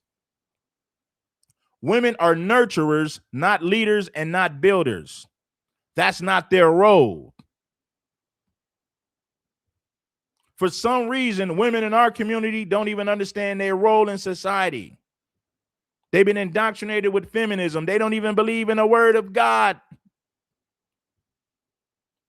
If you claim to be a Christian, but you a feminist, then you don't believe in the word of God because female leadership clearly goes against God's word. Men are leaders, men are builders, and women are nurturers. Deal with the facts. I'm just a messenger. I didn't create the damn rules. Don't get mad at me. Why don't you get mad at God for creating the rules? Instead of you getting mad at God, you get mad at me. God is the one who made those rules, not King Supreme. I'm just telling it like it is. Democrat. Don't matter if you don't get the person you want. You got to show up vote Democrat anyway. All right. So real quick, thank y'all for downloading the African Diaspora News Channel app. If you haven't, go ahead. Women are nurturers and they are caretakers, but they're not builders. They are not leaders. Men are not nurturers, but we're leaders. We are builders. And if you can't respect that, listen, if you deal with a woman who don't respect that, you got to cut her loose. She's dumb. She believes in chaos and disorder if she can't agree to that. And do that. Support us. You know, like I said, it's a monthly subscription is $9.99 a month. It's like supporting us 31 cents a day. You know, like the Sally Struthers, 31 cents a day. I don't know why I thought about Sally Struthers, but that's what the equivalent it is, ladies and gentlemen, for $9.99. Now, you want to do more annual or quarterly, you can do that too. But we greatly appreciate that support. The people that have just supported today, all the way back to the people that supported us the moment we got the app, and always support us with things that we have done, or maybe memberships here. Let me say this, man, and you're right about that. I know black women don't want to hear this, but nobody aborts their babies in higher numbers than black women. Now, I know you're going to blame it on white supremacy. I know you're going to blame it on black men. We get it. You're looking for a scapegoat. You don't want to be held accountable. Let me say this. Why is it that black women abort their babies more than any other race of women? That's because black men. That's because of white supremacy. I already know what they're going to say. They're not going to say, you know what, you're right. We need to fix that. We need to stop sleeping with men who don't want to marry us. We need to get married before we have babies. They're not going to say that because that's too much like right. What they're going to do is they're going to blame it on black men and white supremacy instead of blaming themselves for spreading their legs to a man that they're not married to. They're not going to do that. Not the majority of them. Some of them will. And shout out to the black women who understand what I'm saying.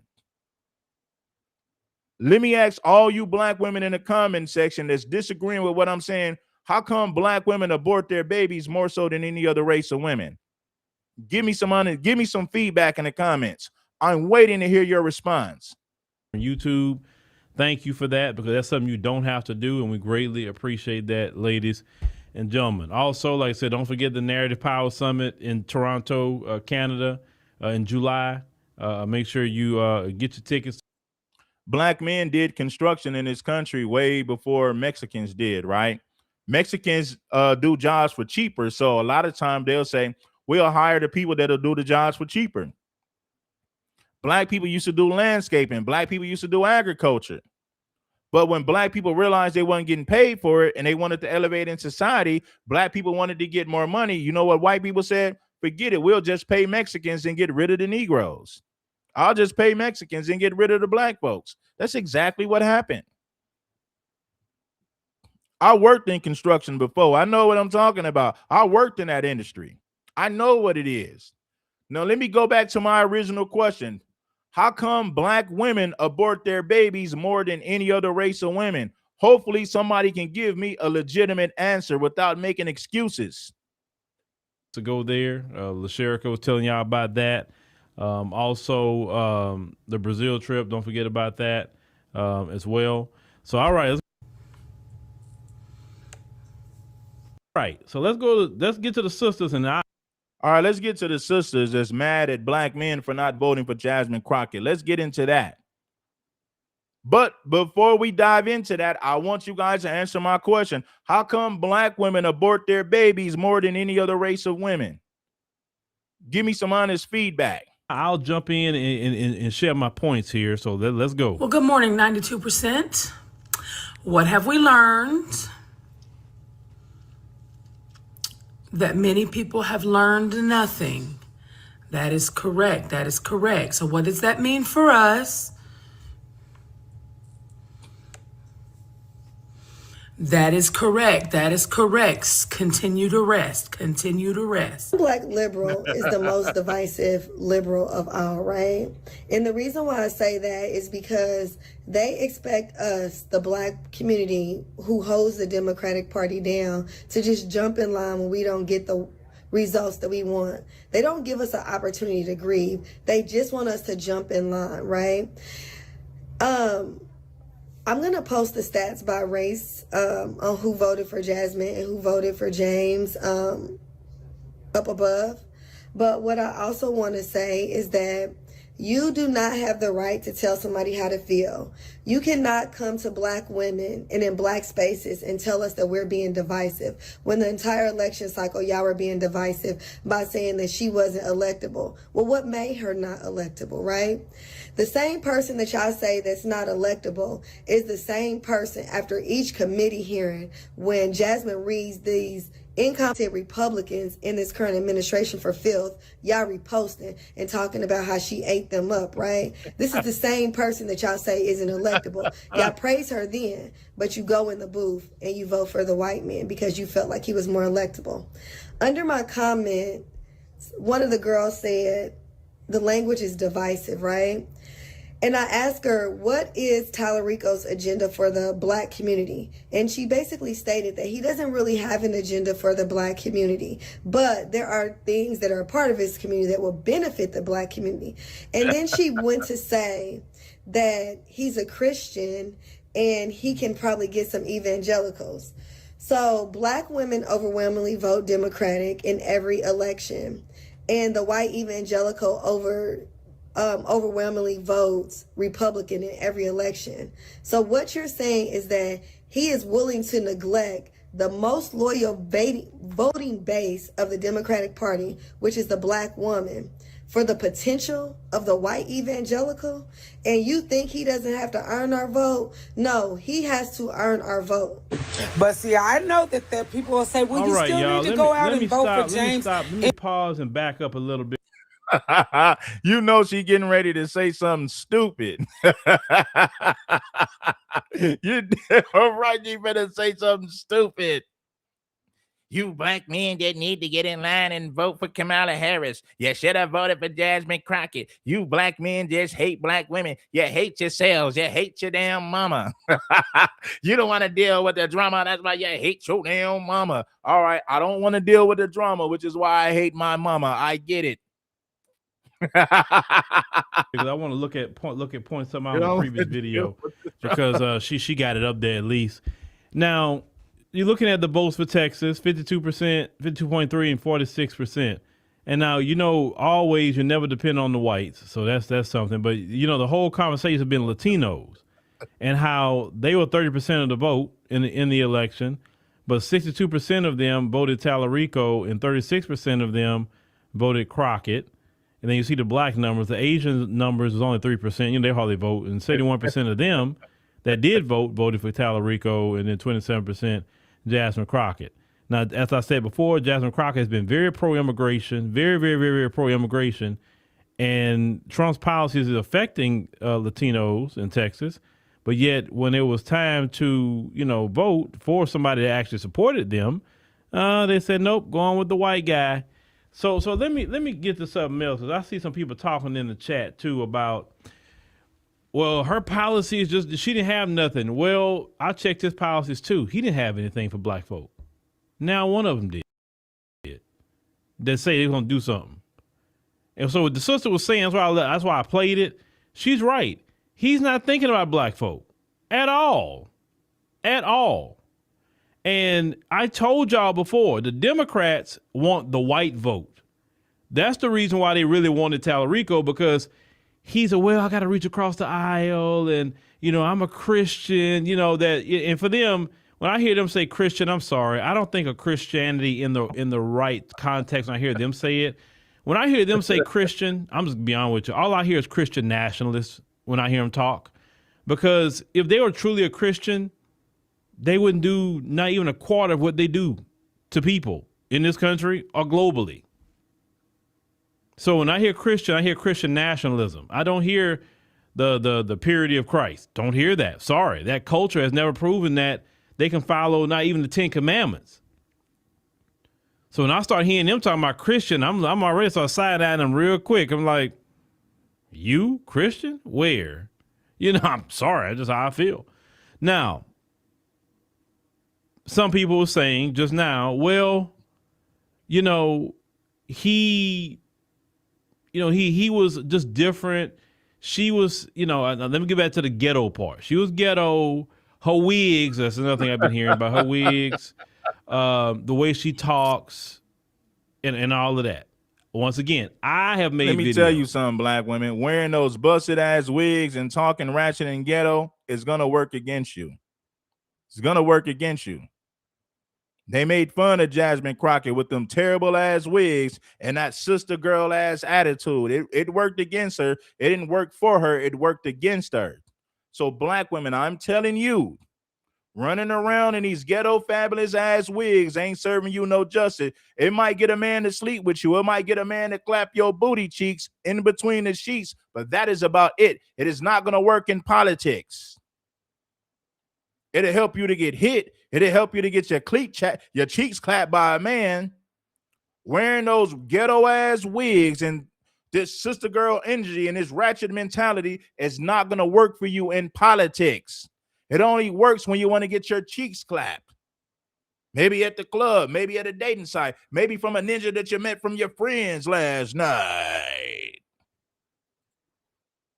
Addressing her being performative, and the reason why I had an issue with it is because that's not where she come from. She went to private school, 2-parent household, educated family. She's educated.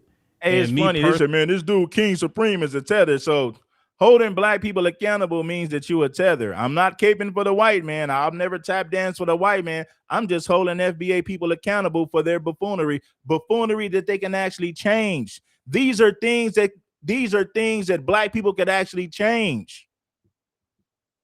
You have the power to change these things. Nobody told you to run out there with them busted ass wigs. Nobody told you to abort your damn kids and record breaker numbers. Nobody ever told the black man that they should unalive each other because of blocks they don't own. These are things that foundational black Americans could change these things. They have the power to do so, but they're so damn brainwashed. I don't know if they're ever going to do it. Will the black man stop unaliving each other over street blocks and gangs? Blocks that they don't own. Will FBA men stop unaliving each other over stupid gangbang stuff? Will black women stop aborting their children? Will black women take accountability for spreading their legs and promoting their sexuality all on social media? These are the things that they have the power to change these things. Huh? Get up, get on up, get on up, get on up. Stay on the scene with a gangster lean. Stay on the scene with a gangster lean. Get on up, get on up, get on up, get on up. Stay on the scene with a gangster lean. You have the power to change these things. Nobody is forcing you to abort your babies. Nobody told you to spread your legs to Tyrone. Nobody told you to spread your legs to Day-Day. Now you sit up there pregnant with a damn baby. Baby's kids, that is. Oh, Red Supreme must be a tether because he's holding black women accountable. I don't know. King Supreme must be a tether because he's holding black women accountable. Holding black women accountable makes you a tether. Personally, I have I get a bug of me about, and I notice that with the women more than the men, when I see very educated sisters trying to act like they sexy red. I hate to see that. I can't stand that because you literally are being performative. But nobody is forcing black women to have babies by ninjas who don't want to marry them. Nobody's forcing black women to abort their babies. Nobody's forcing black men to unalive each other over street gangs. Nobody's forcing us to do any of these things. We have the power to change all of this. But as long as FBA people make excuses, blaming it on tethers, blaming it on white supremacy, nothing will change in our personal lives. Nothing will change in our communities. Instead of you holding yourself accountable and say, you know what, I'm not going to shoot the next black man over a street gang. Instead of black women saying, I'm not going to get pregnant by some man who doesn't want to marry me, who doesn't want me. I'm not going to abort my babies because I feel like it. Until foundational black Americans start to hold themselves accountable, nothing will change in our communities. I mean, nothing. Say in a small sliver, some of them, because that's not where she come from. She went to private school, 2-parent household, educated family. She's educated, and me personally, I have I get a bug of me about, and I notice that with the women more than the men, when I see very educated sisters trying to act like they sexy red. I hate to see that. I can't stand that because you literally are being performative. But let me say in a small sliver, some of them are very book smart, but some of them are truly sexy red. I know it's a crazy thing to hear, but it's true. But you being performative, I don't like it. I think it's embarrassing. But if I had a choice with someone acting a fool and acting crazy,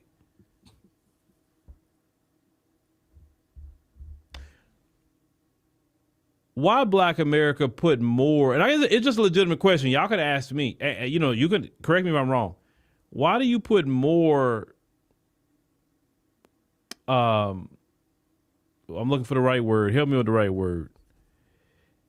You have more strict requirements. The fact that you got people calling me a Dominican and a tether shows me that a lot of people in the FBA community lack accountability. They hate accountability. They want nothing to do with accountability. So instead of them saying, you know what, King Supreme actually has a point.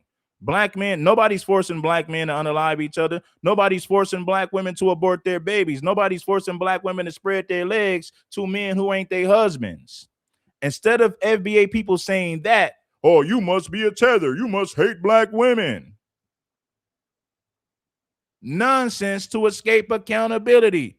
He must be a tether. He must hate black women. That's the nonsense they say. On Jasmine Crockett than you do the President of the United States. Let's talk about the difference. The President of the United States is in the Epstein files. We read them here. In the Epstein files, what we read, that was put out by the Department of Justice, he was on the island helping pay and facilitate pedo parties. You didn't find Jasmine Crockett's name in the Epstein files. This man cussed everybody out, talk crazy. This man has felonies. She don't. This man has paid off lawsuits because he was cheating on his wife with adult entertainers. You don't really hear that about her. Only thing people say about her is she's ghetto or she supports immigration. That's the two main things I've ever heard people say about her. So that's more important than what he does. I'm just going on comparative analysis. Now, if she had if she had even one felony on her record, she'd have been done. She'd have been done quickly. I don't like when we do that, when we put more, we got to act. See, as kind of that 10 times better thing, even though we know the system makes us be 10 times better, but sometimes we enact that system just because. And sometimes we like, well, you know, if she's doing that, correct her, which I called her out for. I will call her out again. But that would not make me so this, man. I like to deal with the audience. Afro J said you were generalizing FBA women. Less than 5% of FBA women are like that. Man, you are delusional. He said less than 5% of FBA women are like, if that was the case, why do black women lead in abortions? How come black women abort their children more than any other race of women? But this fool said only 5% of FBA women do that. If it was only 5% of FBA women, why is it that FBA women abort their babies more than any other race of women? But according to this guy, it's only 5% of FBA women who do that. This is what I mean, man. When I understand why white people say black folks don't want to be held accountable. This is a prime example of why when white folks say black folks don't want to be held accountable. This is a prime example. Afro J said that only 5% of FBA women behave like that. Do you guys truly believe that only 5% of FBA women are feminists? Do you guys truly believe that only 5% of FBA women abort their children? Do you guys truly believe that only 5% of FBA women believe in female authority and female leadership? This guy wants to convince you that only 5% of FBA women think like that. This guy is delusional. He's not living on planet Earth. Clearly, he's not. Only 5% of black women think like this. Man, you a damn fool. I can't vote for you because your wig. I don't care about your wig. I really don't care about that. I care about what you're going to do or maybe what you're not going to do. But that was just my only issue with that, because Tallarico and just his whole thing, I didn't like his look from the beginning. I said, hey, man, this fool literally said only 5% of FBA women are like that. If only 5% of FBA women were like that, that's funny. Only 5% are like that. You must be smoking some of that Critnac. You must be smoking on some of that Critnac, a 50 pack of that Critnac.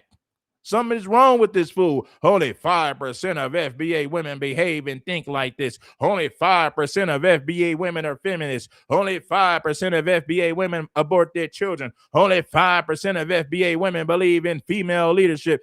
This dude is delusional. So what's up with that dude? I mean, he don't even look modern. Like, where he come from? That's the first thing I thought. Like, he got a 1950s haircut. When I heard him talking about working across the aisle and all that, I said, oh, Lord, that's John Fetterman talk. And you seen how John Fetterman has been in the Senate. Man. That's the same thing. But people say, well, how he going to win over these white Republicans in Texas if he don't talk like that and all this? Okay, all right, no problem. No problem. Man. But this is good. This is actually a good thing that happened, though. It is a blessing. It's a blessing that Tallarico got it. I'm saying it's a blessing. I'm glad. Because I like to see things happen quickly, move fast, right? And if she would have got it, it would have maybe lulled some black people back to sleep a little bit. But since Tallarico got it, and the Democrat Party is showing you that they done with y'all as black Americans, right? They done. They don't want your votes. They don't care. They don't care about your vote. They don't. They want the white vote. They've always wanted the white vote, and they want the Latino vote. They don't want you. Let's continue to see what the sisters have to say. Let's go ahead and listen to them. Evangelicals. So black women overwhelmingly vote Democrat. No, I'm not voting for him. The exact thing that he gave out is what he gonna get. Hold on, let me back up. If I break my neck. But see, I know that there people will say, well, you still need to go out and vote for James in November. I'll be damned if I break my neck to run out there and vote for him. When I get to the polls, I'll sign Jasmine Crockett's name in there. I'm not voting for him. The exact thing that he gave out is what he gonna get when he comes to the black community. I know they say, but the cause is bigger. Hell, Trump them gonna do what they want to do in that way. So, baby, I'm not finna vote for him to go to Cal. I'm not fixing to vote for him. So Jasmine Crockett lost the election due to voter suppression yesterday. They closed the polls at 7 p.m. or before 7 p.m. when they were supposed to stay open. A lot of people waited until the last minute to go and vote. But again, Dallas, Texas, y'all had one job, and that was to vote for Jasmine Crockett as a 92%. James Tallarico already said that his family are MAGA. So y'all really just kicked yourselves in the butt a second time. It's disappointing because I watched the polls. She was up at one point.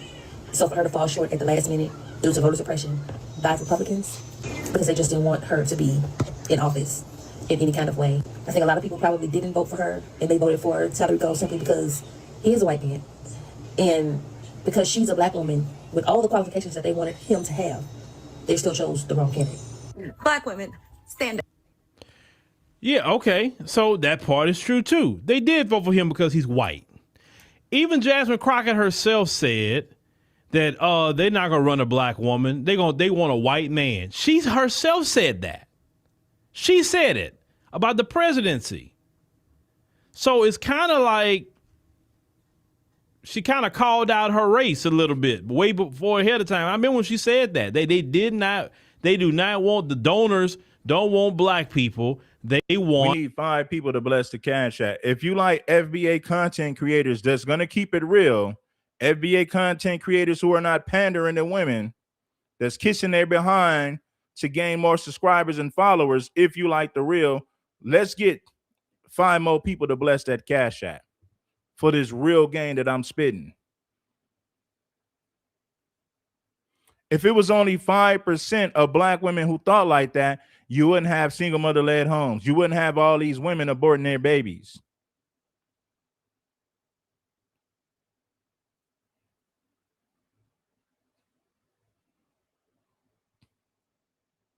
That's the reality that most people don't want to deal with. These are problems that we can fix. We ain't even got to go through the white man. You ain't got to go through the white man to stop unaliving your brothers, black men. Black women, you ain't got to go through the white man to stop spreading your legs to men who want nothing to do with you outside of sex. Nobody forced you to have sex with these men. These are self-inflicted wounds. So when I hear people like, I get it. Tethers can be a problem. White supremacists can be a problem. But a lot of these problems we are causing for ourselves. It's a self-inflicted wound. When you unalive another black man because you in a gang, you can't blame that on a white man. When you abort your babies to the point to where you was promiscuous and you got knocked up by a man that ain't your husband, the white man ain't forcing you to do that. That's something that you can actually fix. You ain't got to go through the system. You ain't got to go through the white man to change that. See, I hold people accountable on this channel. You ain't got to go through the white man to fix these problems. These are problems that foundational black Americans can fix themselves. You ain't got to go through a damn system to fix these problems. I know you want to blame white. I know you got, listen, too many FBA channels want to flock to channels. Too many FBA people want to flock to channels where they'll just blame white supremacists and tethers all day, instead of holding foundational black Americans accountable for the things that they could actually change. Nobody's forcing FBA women to be promiscuous. Nobody's forcing them to abort their babies. Nobody's forcing them to have sex with men who are not their husbands. Nobody's forcing FBA men to commit crimes to go to prison. Nobody's forcing FBA men to unalive their brothers. The white man ain't forcing you to do none of that.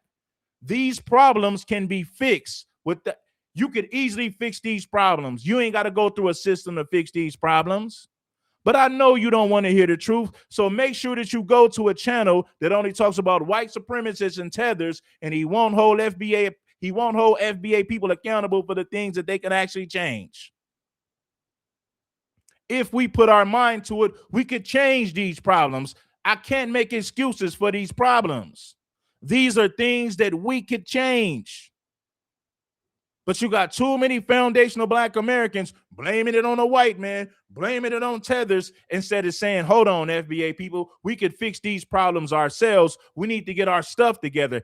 Yes, white supremacy exists. Yes, you got tethers speaking against FBA, but the biggest problem to an FBA, let me tell you something. The biggest enemy to a foundational black American, unfortunately, is another foundational black American. Maybe it's yourself. Maybe it's the other people that's around you. Nobody unalives foundational black Americans at the same rate that foundational black Americans do. Nobody's forcing that woman to be promiscuous. Nobody's forcing her to abort her babies. Nobody's forcing that black man to gangbang to the point to where he want to unalive his brother. Nobody is forcing us to do this degenerate BS. These are self-inflicted wounds.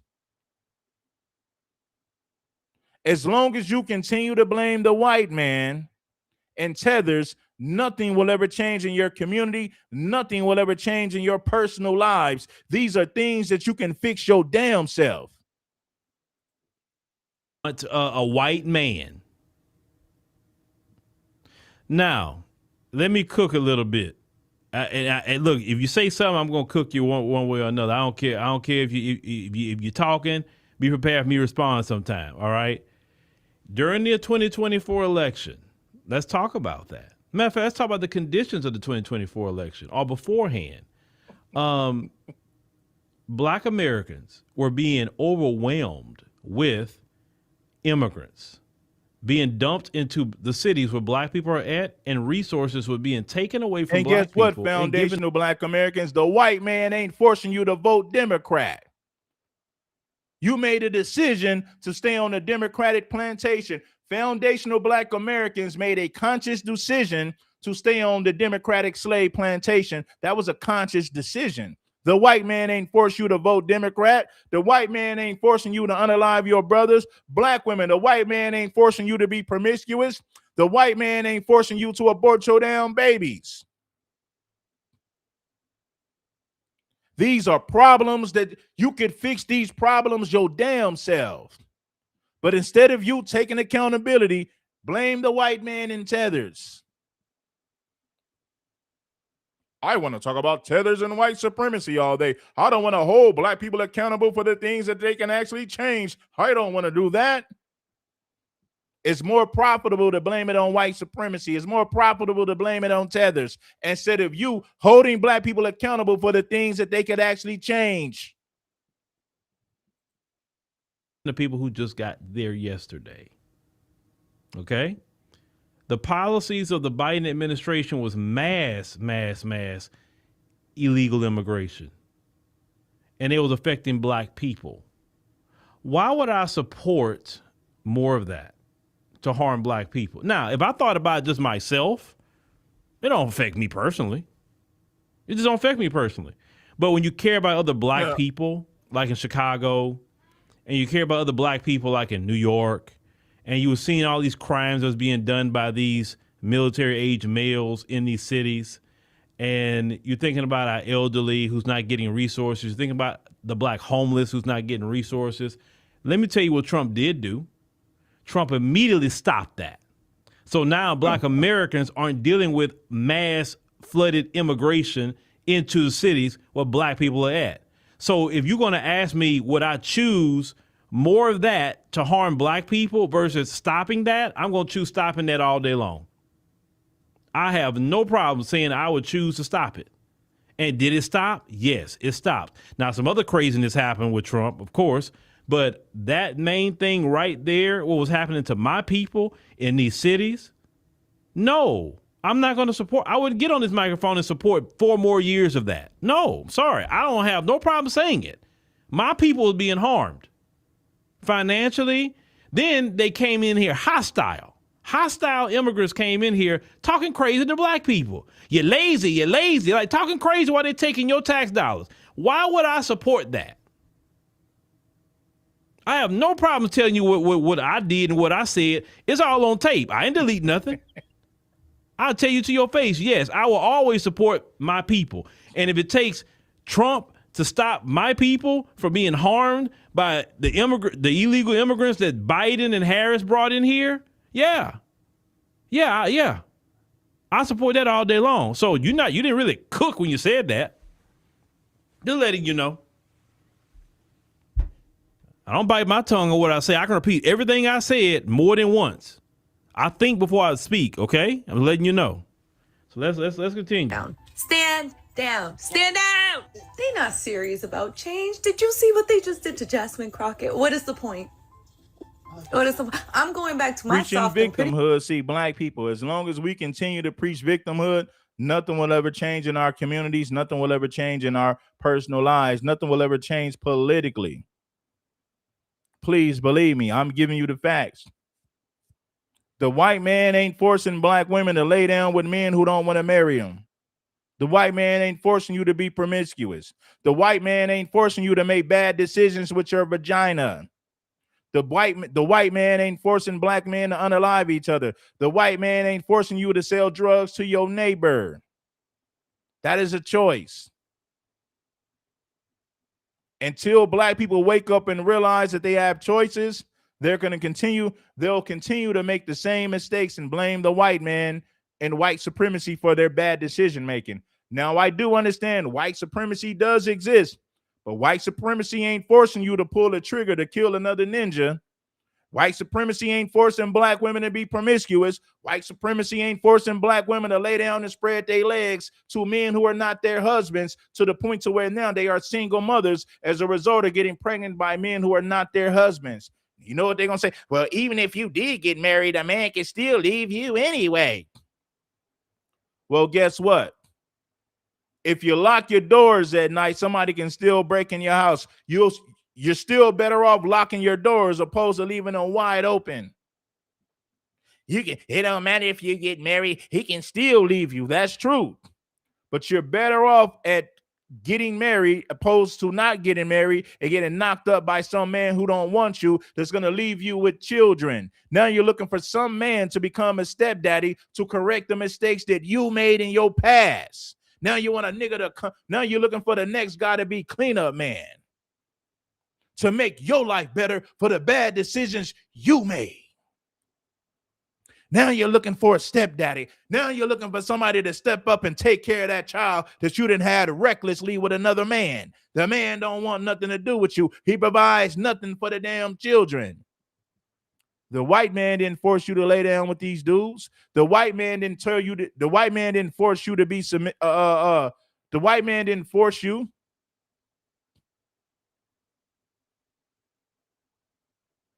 But blame it on white supremacy instead of your own stupidity.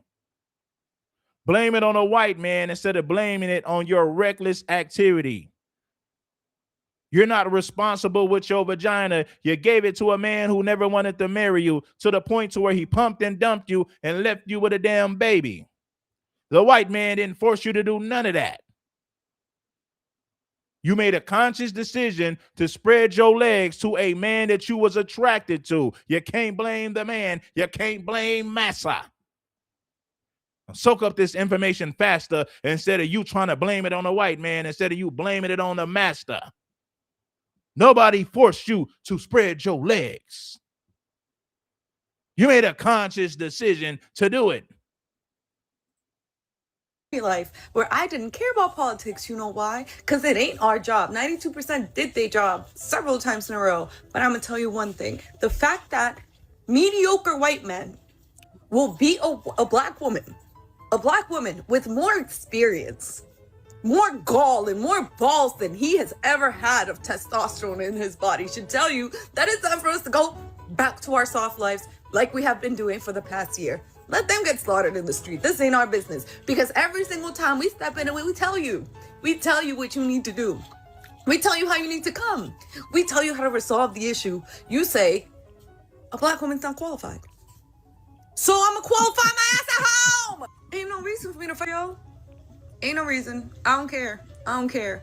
Oh, they're taking them apart in the streets. They're dragging us. They're arresting us, and we're citizens. Don't care. If you ever needed more proof of why.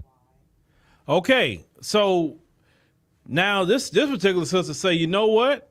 She's qualified, but she couldn't get elected. They wanted a white man. And let me tell you what a lot of this happening to a lot of these sisters too. A lot of the sisters are actually waking up a lot because of this stuff, because the Democrat Party was very good at like hoodwinking, let me say, so a lot of sisters. You know, they make them believe, oh, they give them these positions and in the Democrat Party and all this access to different things. And so, you know, a lot of them thought that, wait, you know, Democrats treat us right. They the good white people. You know what I'm saying? Not like them bad white people over there at the Republican Party. These are the good ones. And the whole time the black man be like, man, both of them are horrible, bro. Both of them are racist. Both of them. None of them are good. No, not one. And now they finding out what the black man have said. And so all this stuff happening to Kamala, because these people, they start off with them with Kamala, then now Jasmine Crockett. Now this lady is talking about, hey, I don't care about politics. I want to be pretty. I don't care. You know what I'm saying? Hey, I support you. Don't worry about it. Because the more and more that black Americans separate ourselves from America, just as much as you are delineating from other groups, you have to separate yourself from the idea of America and be like the Asian. I'm going to keep preaching that sermon about the Asians. The Asians don't worry about America's politics. They don't worry about America's war. They don't worry about nothing. Asians are here to get their bag and make that money and send it back home. Listen, I'm going to talk to you guys about this. Texas has the highest number of blacks in this country. There's 4.3 million black Americans or black people in Texas, right? You're not going to find another state in the United States of America with a higher number of black people, right? But look at this. There's still more Mexicans in Texas. So think about this. Texas got the highest numbers of blacks than any other state in the country. But guess what? There's way more Mexicans in Texas than black folks. So that's going to spread across 50 states. Georgia, Atlanta, and certain cities in the South is majority black for now. But within the next 10 years, a lot of those cities might be majority Latino because the Latino population grows. Do you guys know that Atlanta is already like 11 to 12% Latino, and Latinos barely started moving to Atlanta maybe like in the late 90s, early 2000s? Latinos are new to Georgia. They haven't been there for 50 years. Latinos don't have a history of being in Georgia for 50 years. Latinos barely started migrating to Georgia. And guess what? They already represent a large percentage of the population, and they just moved there. What's going to happen in Georgia when the Latinos become the majority? They're not going to need the black vote no more. The black vote is going to be irrelevant. They're not going to need you. They'll depend on Latinos and forget about you. You will be replaced when it comes to politics. You're going to lose economically. You're going to become the minority in many communities. As long as they have open borders where these illegals can come here and dump anchor babies, well, they'll multiply by the millions and they'll gain birthright citizenship. So let that marinate. You said, well, Texas has the most amount of blacks in any other state in this country. Yes, and there's still more Mexicans in Texas than black folks. So what does that tell you? Mexicans and Latinos have the potential to overpopulate this whole country, so much to the point to where as FBAs, your vote will be irrelevant. As long as black women continue to abort their babies, as long as black men continue to unalive each other, we're going to decrease in numbers. As long as black women abort their babies and black men continue to unalive each other, we will decrease in numbers. The FBA community population will decrease while the Latino population will increase. And you're going to suffer economically. You're going to suffer politically. You're going to become the minority in your own communities. You better wake up and smell what Red Supreme is kicking.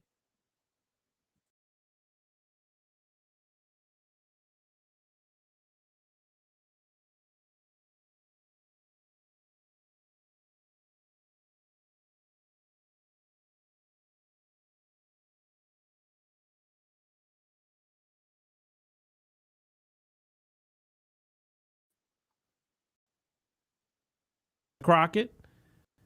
Now they talking about, now this was black people. You're going to lose politically. You're going to lose economically. You're going to become the minority in your own communities. The foundational black American population will decrease while the Latino population will increase. That's exactly what's going on. Latinos are like 13% of Atlanta now. Black folks went from being 60-something percent of Atlanta to only now like maybe 45% of Atlanta. The black population in Atlanta has decreased and the Latino population continues to what? Increase. So the same thing that happened in California could eventually happen in Georgia, Louisiana, South Carolina. It's coming to a city near you. FBA population will continue to decrease and the Latino population will increase. You're going to lose political power. You're going to lose economically. You're going to become the minority in your own communities if you don't listen to King Supreme. Ladies talking about, hey, I don't care about politics. I want to be pretty. I don't care. You know what I'm saying? Hey, I support you. Don't worry about it. Because the more and more that black Americans separate ourselves from America, just as much as you are delineating from other groups, you have to separate yourself from the idea of America and be like the Asian. I'm going to keep preaching that sermon about the Asians. The Asians don't worry about America's politics. They don't worry about America's war. They don't worry about nothing. Asians are here to get their bag and make that money and send it back home. That's what Asians are here to do. And that's why Asians are having. Well, foundational black Americans have voted for policies that allow these immigrants to overpopulate our country. You voted for this. The majority of FBA people vote Democrat, so you're voting for your own demise. You're voting for your replacement. And unfortunately, a lot of you gang goofy Gilligans don't understand that. It's terrible. It's horrible. Foundational black Americans have voted for democratic policies that allows millions of illegals to overpopulate our country. Unfortunately, FBA people have voted for this.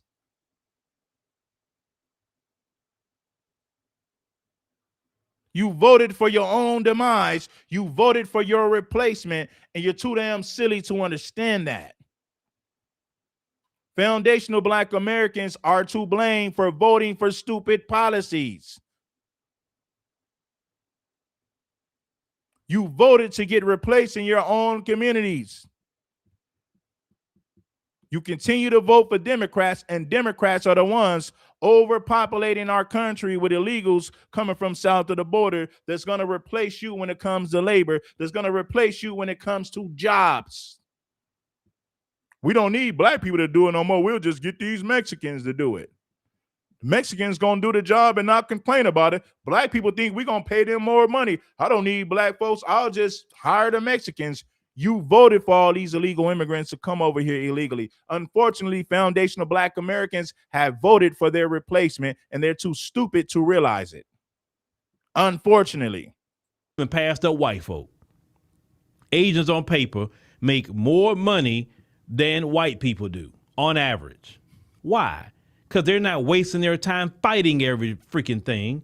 They're not. You got a dude that said your vote don't matter. He said voting don't matter.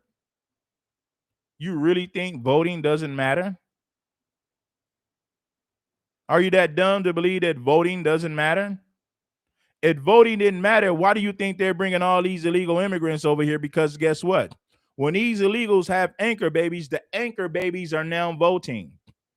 All these immigrants that came here in the early 2000s, they had anchor babies. And guess what? Their anchor babies are now in a position to vote for policies that will benefit the Latino community. Those anchor babies are now old enough to vote. And you got an idiot that say, man, in reality, homie, man, voting don't even matter. If Jasmine Crockett would have won more Latino voters, she would have got elected. She would have won. Texas is majority Mexican and Latino. Mexicans and Latinos have now overpopulated white folks in Texas. So when it comes to voting power, nobody has more voting power in Texas than Latinos. They have the numbers. They're the majority of the population, which means they have the most voting power to get things done, to get things to work in their favor.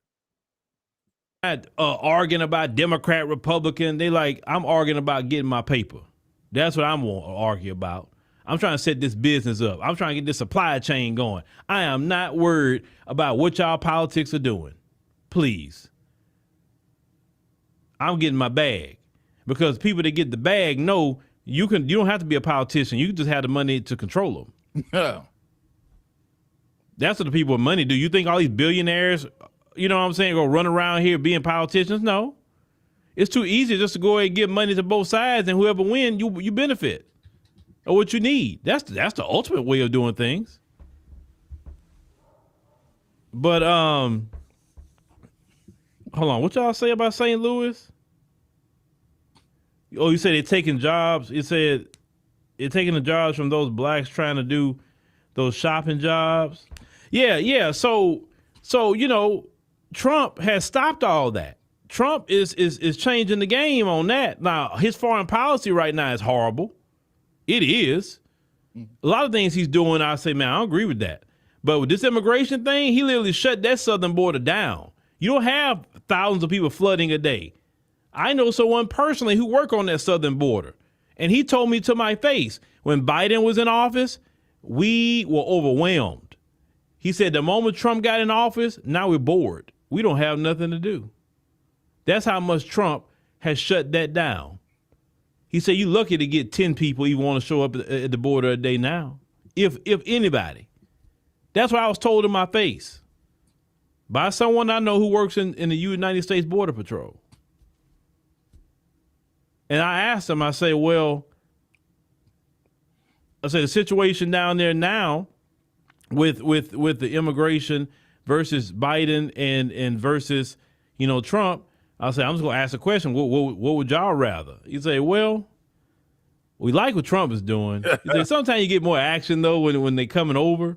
He said, but now we just cleaning up brush. We knocking down trees. We doing all that kind of work, you know, to clear the things so we can see better, you know, anybody trying to come over. So we couldn't even do because we were being so overwhelmed with people coming over. So when I'm hearing that from Border Patrol agents. You're hearing that from Border Patrol agents. Foundational Black Americans have the power to change a lot of things, but unfortunately, a lot of them don't want to do it. I'll just talk about the white man in tethers all day instead of addressing the things that we can change in our own community. That's why I don't listen to a lot of these FBA channels, because they're pandering to gullible FBA people. Foundational Black Americans have the power to change a lot of things. We ain't got to unalive our brothers. The white man ain't forcing black men to unalive their brothers. The white man ain't forcing you to gangbang. Black women, the white man ain't forcing you to be promiscuous. The white man ain't forcing you to abort your babies. Foundational Black Americans have the power to change a lot of things. But when you listen to channels that only talk about white supremacy and tethers, and they never address the things that we can actually fix ourselves, then you got a major problem. Nothing will ever change. You're lost in the sauce.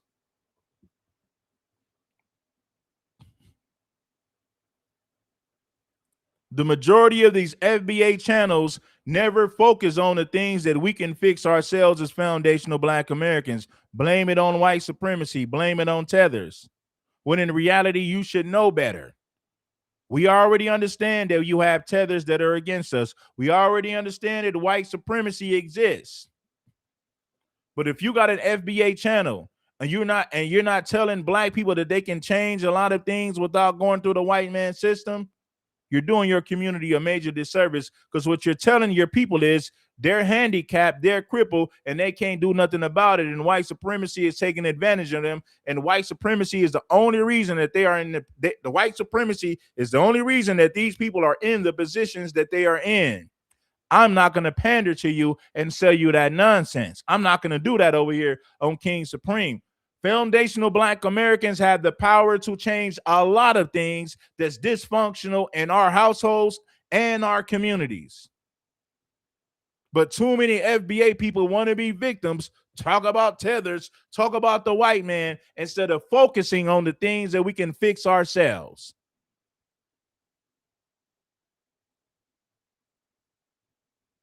Promiscuity is something that we can fix ourselves.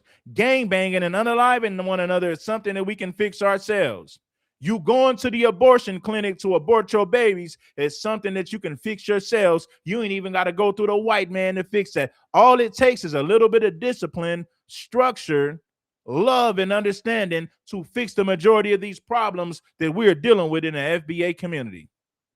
So I refuse to blame everything on white supremacy and tethers. The reality of it is this: we could actually fix a lot of these problems, but we don't want to fix it. We want to pretend to be victims. Oh, it's the white man, it's tethers, it's white supremacy. White supremacy is the blame for black women aborting all these babies. White supremacy is the blame for black men unaliving each other over gang culture. No accountability from you fools. Agents. I'm hearing, I'm seeing what's happening to my people in the cities, and how my issue is. It's one thing for them to come, but it's another thing for them to be hostile. And you have to understand people's countries. In a lot of their countries, black people are at the bottom. Black people are not to be seen or heard. That's why you don't see black people on their TV and they novellas. And if they are, they the maid. They somebody lowly. They're not the top character, or they the villain, that sort of thing. If you look in Latin American politics, you don't see black people. You would think that no black people live there if you look at their politics. I've been said that. This is why I don't respect Latin culture, because I know they think like the white man. They are brainwashed. Black people are not represented in Latin American countries when it comes to politics. They are not. Show me one Spanish-speaking country where blacks are represented in politics. You can't show me one.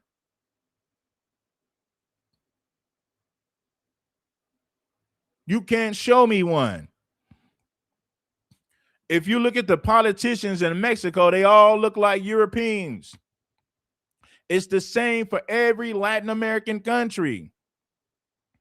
Black people are not even represented in the media in Latin American countries. A lot of people just found out that you have black people in Spanish speaking countries. A lot of people just figured that out. Blacks are at the bottom of society in Latin American countries. They have no representation in politics. You don't even see them on the news. They pretend like those people don't exist. But that's the anti-black racism that goes on in Latin America. All these Spanish-speaking countries.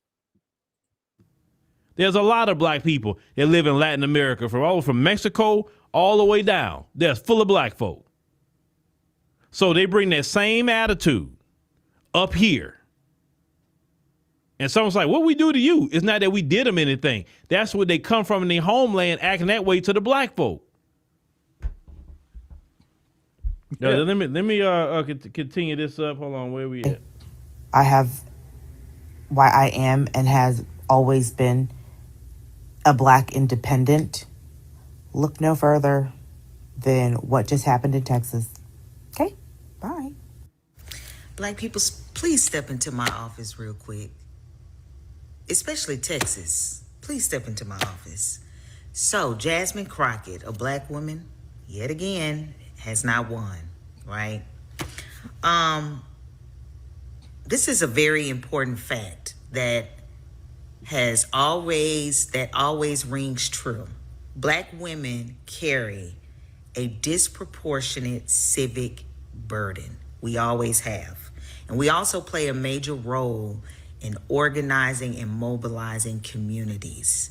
You're not organizing and mobilizing communities. These are single mother-led communities, which is nothing but chaos and destruction, self-destruction. You're not mobilizing and organizing communities. You're a damn buffoon if you believe that. You got a woman, listen, she got a weave in her head and a bonnet talking stupid. You're not mobilizing and organizing. Single mother-led communities has destroyed black families. Female leadership goes against the word of God. You're not mobilizing, you're not organizing. You specialize in stupidity. You specialize in buffoonery. Talking about mobilizing and organizing. This woman is a damn fool. In Latin America, from Mexico all the way down, they're full of black folk. So they bring that same attitude up here. And someone's like, what we do to you? It's not that we did them anything. That's where they come from in their homeland, acting that way to the black folk. No, let me continue this up. Hold on, where we at? I have why I am and has always been a black independent. Look no further than what just happened in Texas. Okay, bye. Black people, please step into my office real quick.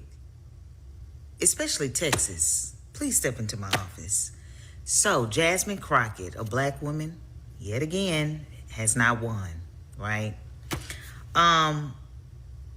This is a very important fact that always rings true. Black women carry a disproportionate civic burden. We always have. And we also play a major role in organizing and mobilizing communities. Oh my God. Right?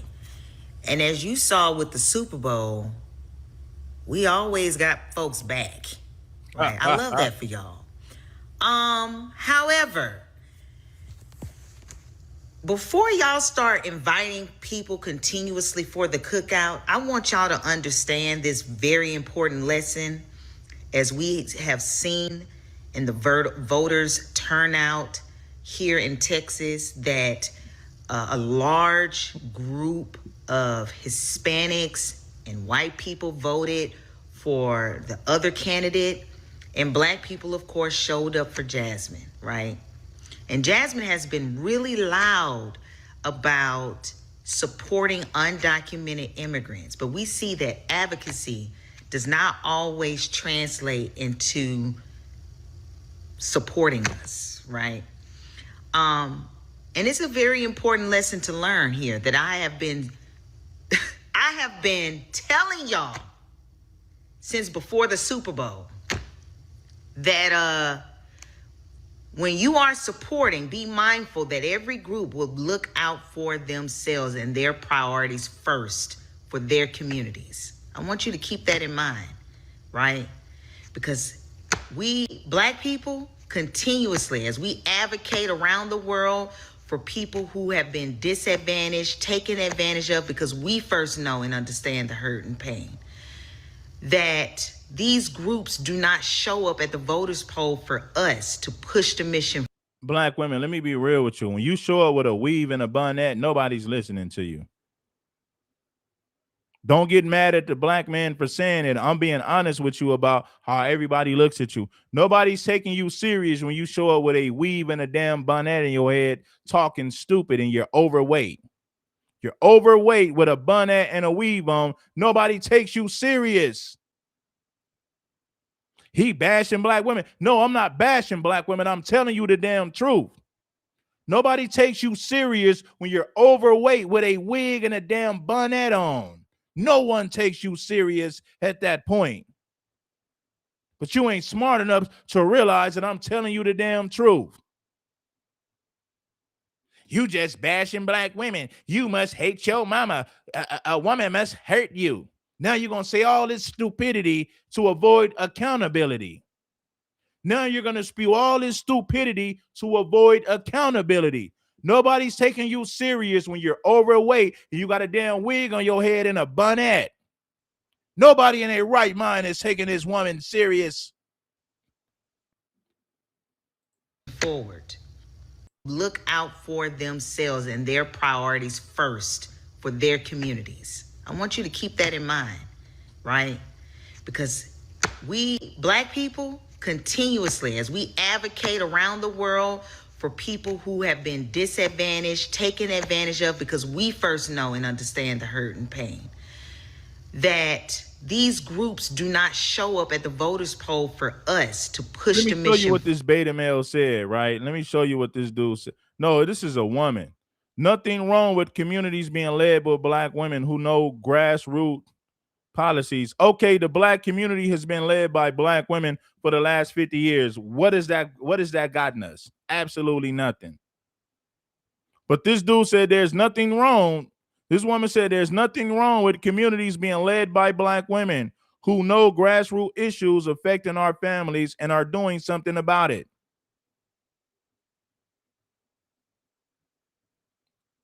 It's no hope. Listen, man, you can come to social media and talk about FBA issues for money, but you know damn well collectively most foundational black Americans are lost.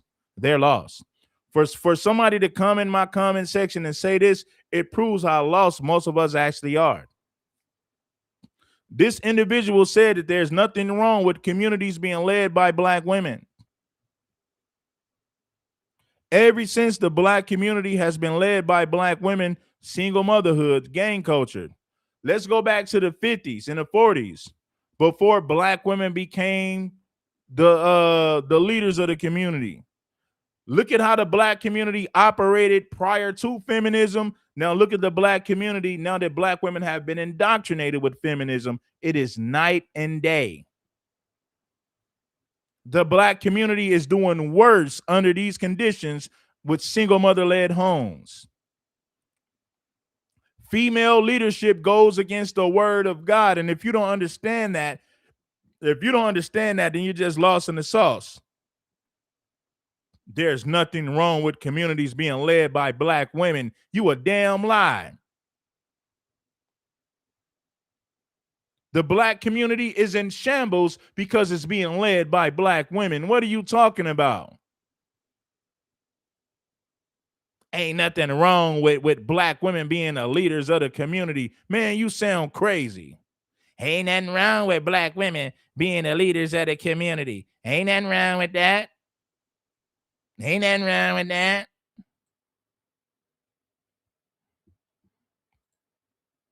Single mother-led households has destroyed foundational black American communities. And this fool said, ain't nothing wrong with black women being the leaders of the community. Our communities, listen, homie, if you look at the black community after the 70s, after the 60s, when black women became, excuse me, when black women became independent, right? And the home and the majority of these homes started to be led by single mothers, you saw the downfall of the black community. Anybody who don't understand that is just stuck on stupidity. Seriously. The moment that black women took charge of the black community, you seen the black community decrease drastically. You seen single motherhood become normal, gang culture became normal. Everything that's dysfunctional became normal once black women became the head of these households in the black community. It is self-destruction at its finest. God will never bless single mother-led communities. It is a disaster. Single mother-led households has destroyed black communities across the country. What am I saying? Black women are not fit to be leaders. Women in general are not fit to be leaders. Matriarchal societies don't work because men ain't got no damn business taking orders and instructions from no damn women. The natural pecking order is God, man, woman, and child. And if you don't understand that, then you're a lost cause. No man in his right mind ain't got no business dealing with you if you can't understand that simple concept. Forward.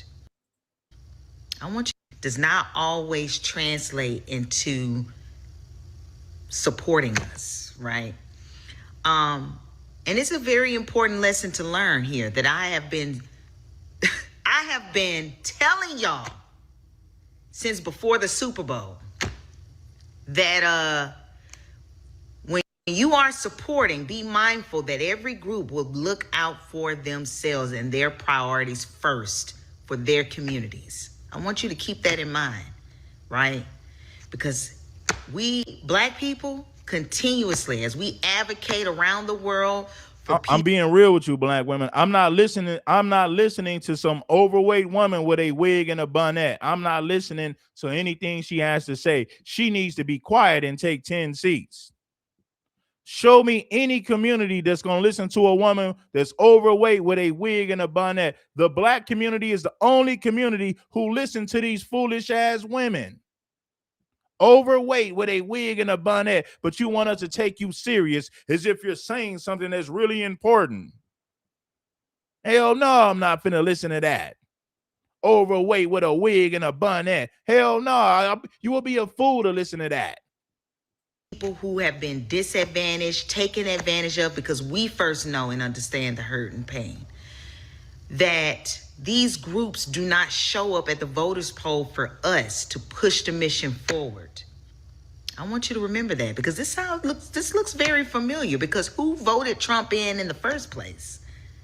So until other groups start mobilizing with black people, not just on TikTok reels. You talking all this black stuff, but you got hair in your head that comes from other races of women, and you got the nerve to put a bonnet on top of a hair hat.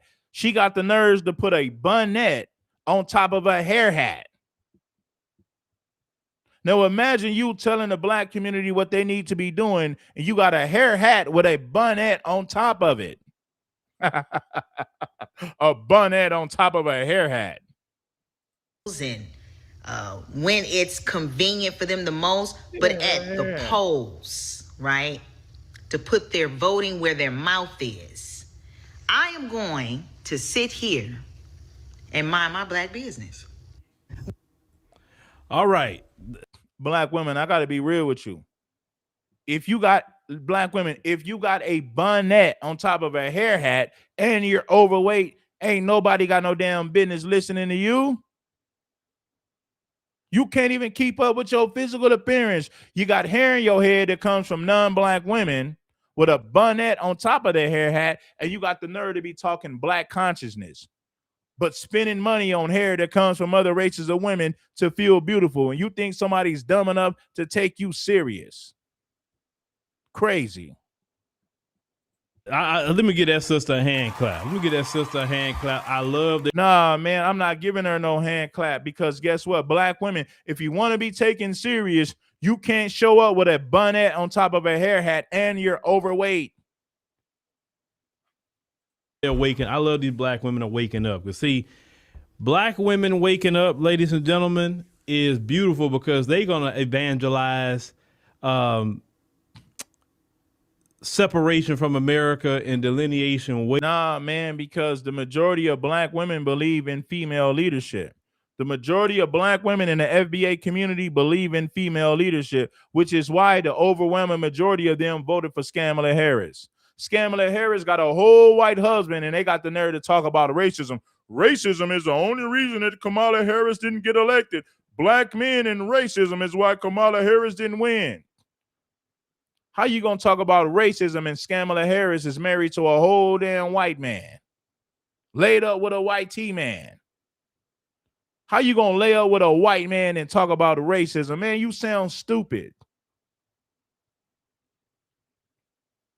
Let me ask you guys something. Let me ask you brothers. Let me ask the brothers something in the comment section. Would you listen to a woman? Would you listen to a black woman crying about racism and you know she's sleeping with a white man?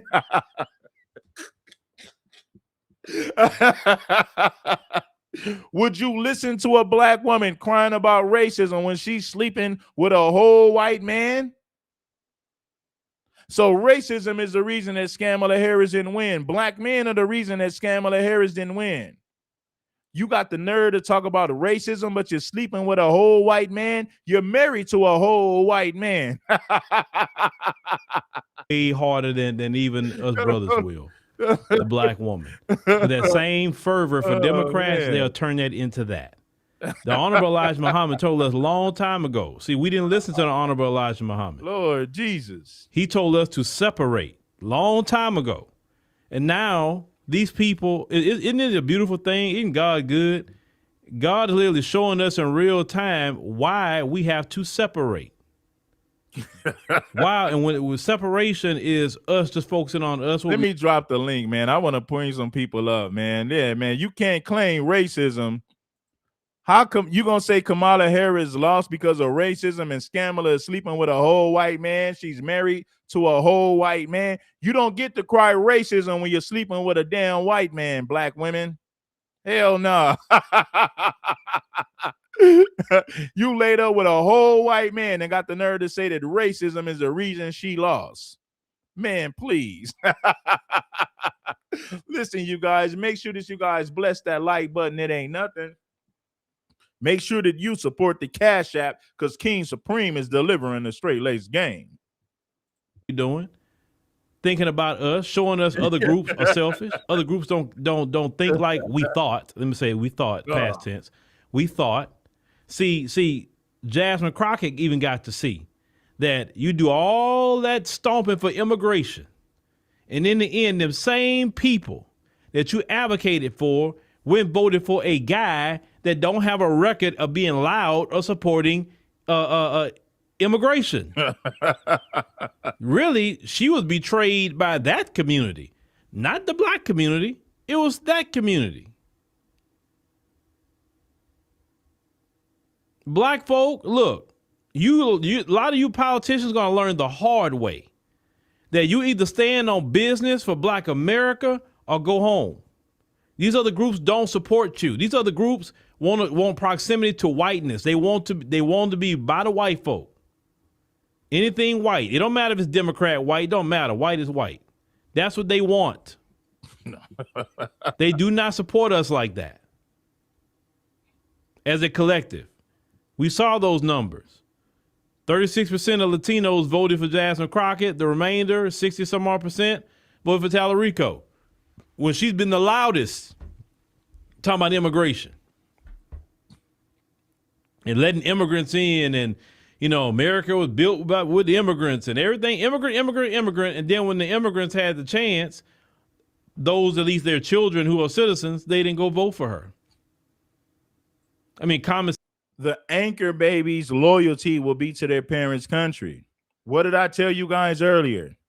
All those illegals who came to this country in the 2000s and had babies, their anchor babies are now eligible to vote. So to all those women who had babies in the 2000s, they dumped anchor babies in our country. Those anchor babies can now vote, and they will vote for the best interest of the Latino community and the Latino community only.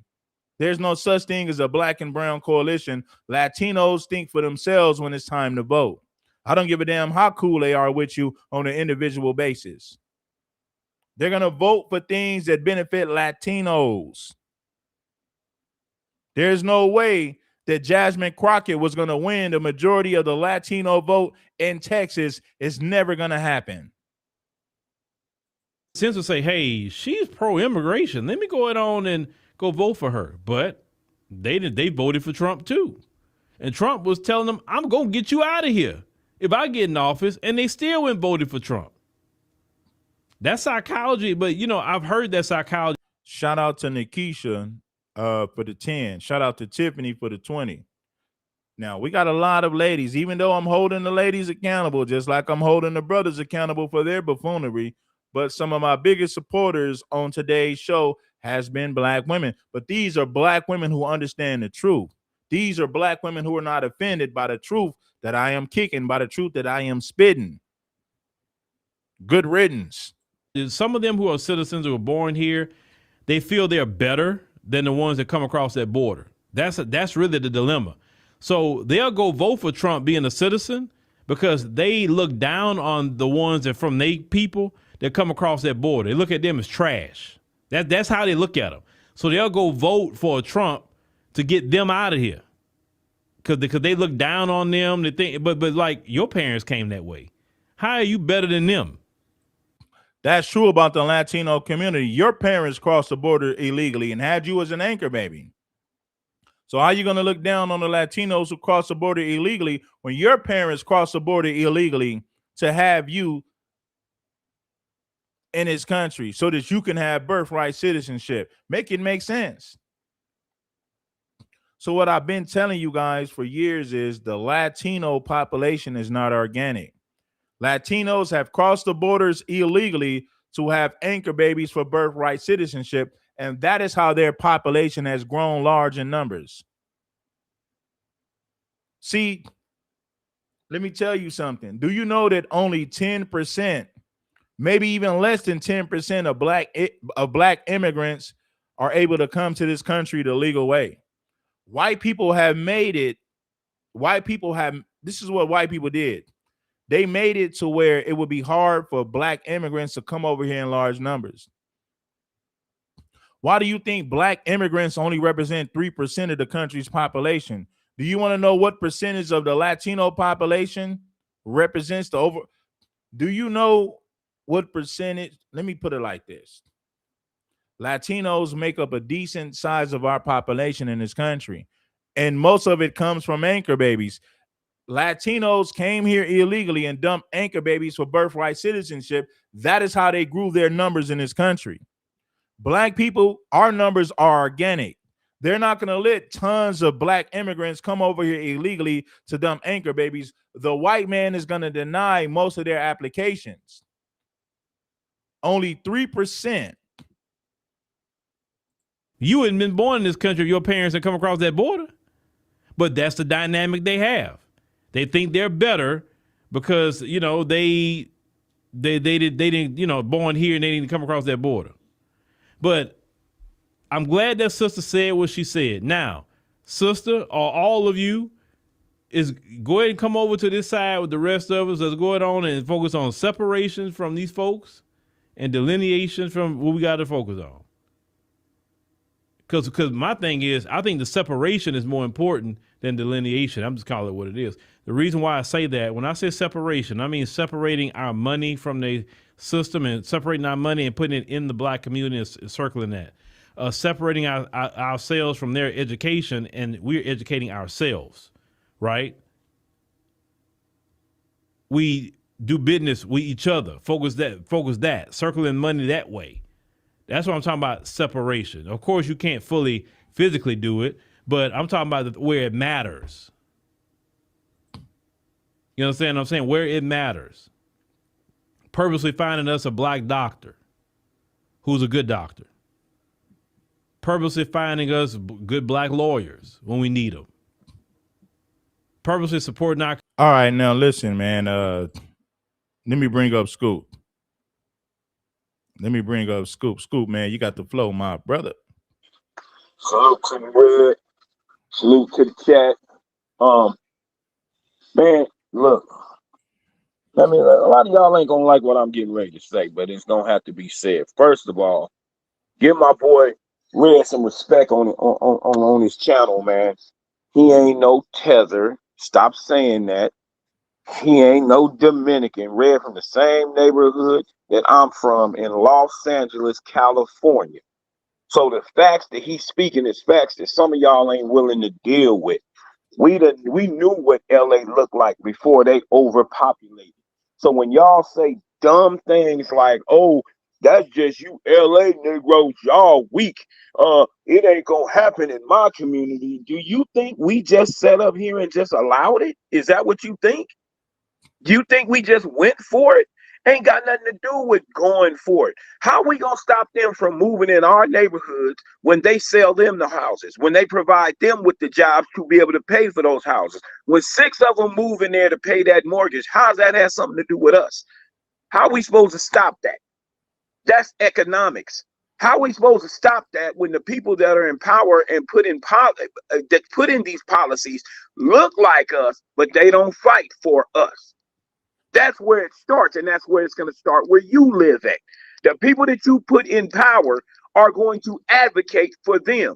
You right now mad about Jasmine Crockett. Who do you think she was advocating for? It wasn't y'all. It wasn't anybody with the same skin tone as her. It was immigrants. That's how it started right here in Los Angeles, California. They get all the businesses, they get the houses, they get the jobs. Kind of hard to stay relevant when you don't even have the income, when you can't buy a house, when you walk into B of A and every teller, every loan officer out back there behind that counter is Latino.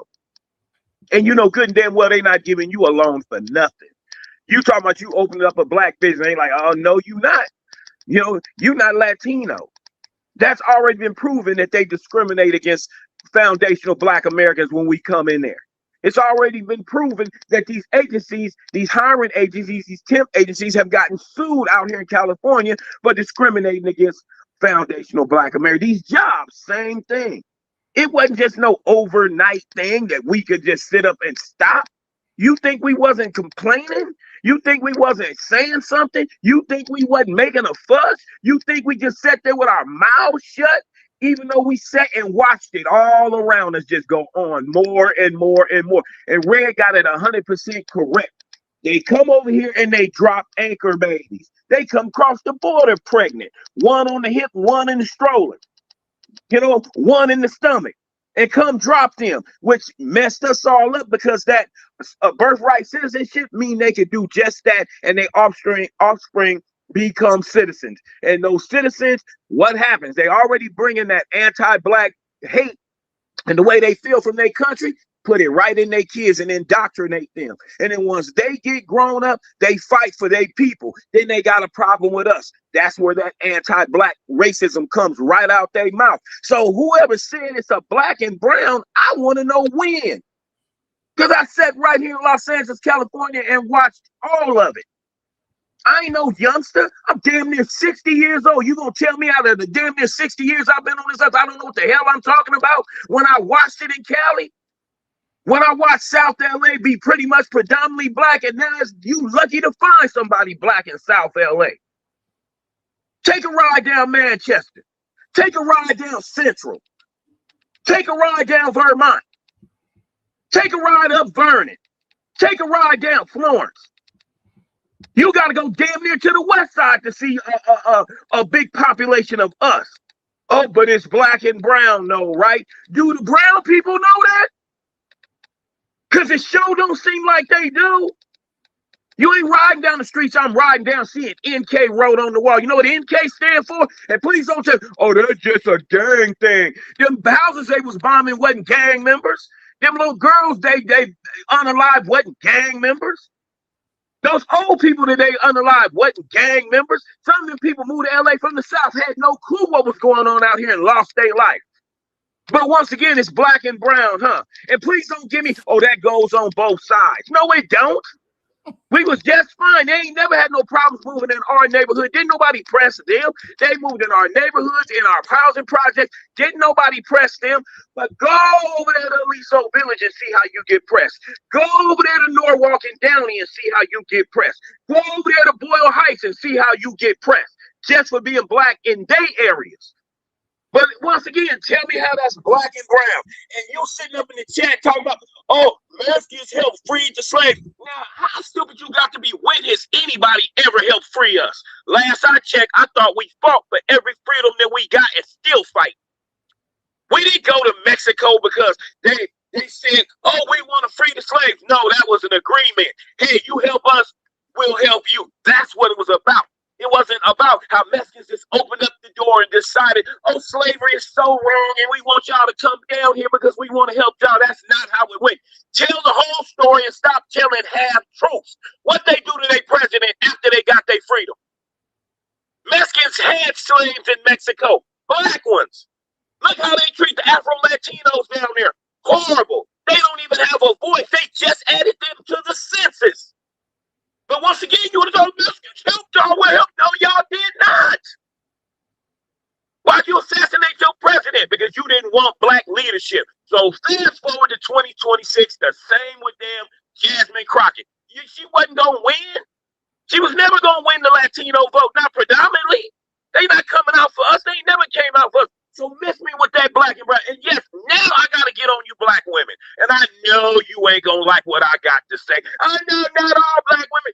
Predominantly, what Red say, anything over 50% is the majority. Why y'all so hard-headed and don't want to listen? If a black man is telling you what you want or what he wants, why is that such an issue to go along with it? If I go down to the car dealership to buy me a car and I said, I want that gray one over there with the nice rims on it, I need it to have air conditioning and all that, why are you going to tell me I can't have that, but I'm spending my money to get it? Because if you're not going to give me what I want, then I might as well go to that next car lot across the street and maybe he and me can make a deal. I'm not just going to let you give me what I want and sit there with my mouth closed and drive it around every day talking about, I hate this car. Man, I can't see why I bought this car. Man, this car too much. I can't stand this car. Then what the hell my stupid ass buy it for? I should have stuck to my guns and went and got what I wanted and what I paid for.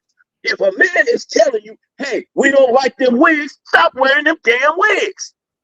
If a man is telling you them hair hats ain't getting it, then stop doing it. Being a single mother is not a flex.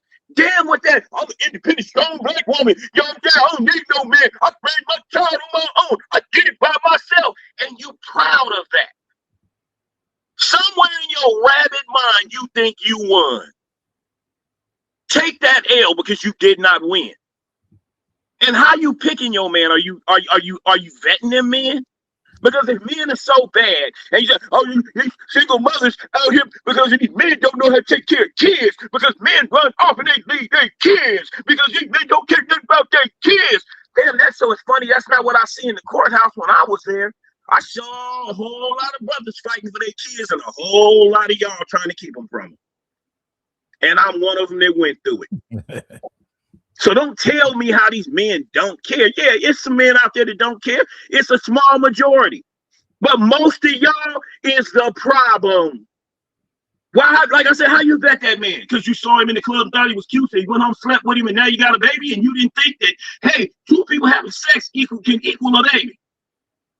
So it's all on the man when your womb is open to whoever you open it to. If you keep that access closed, no baby, no single baby mamas. Hold yourself to a higher standard to say, I'm not going to have a child until I'm married.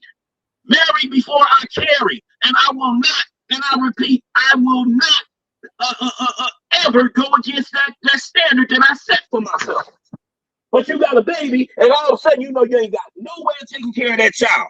If that man walk off and leave you, you stuck. That should be the first thing in your mind when you decided to have a baby. Who gonna take care of this baby? Who gonna get this baby back and forth to daycare? And then you don't think that make little YNs because you can't take care of little Kiki and you can't take care of little Tay-Tay while you at work. Little Kiki at home doing whatever the hell his black ass want.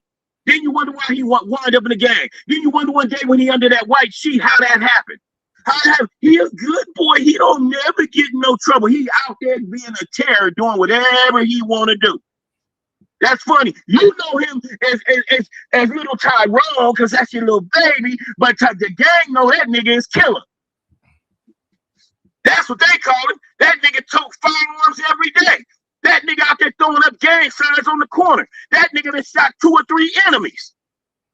He got murders up under his belt, but that's your baby, huh? That's your baby that you raised on your own because you don't need no man. Let me tell you one thing. As a boy myself, at one time, boys act a whole lot different. Kids act a whole lot different when there's a man's voice in the house.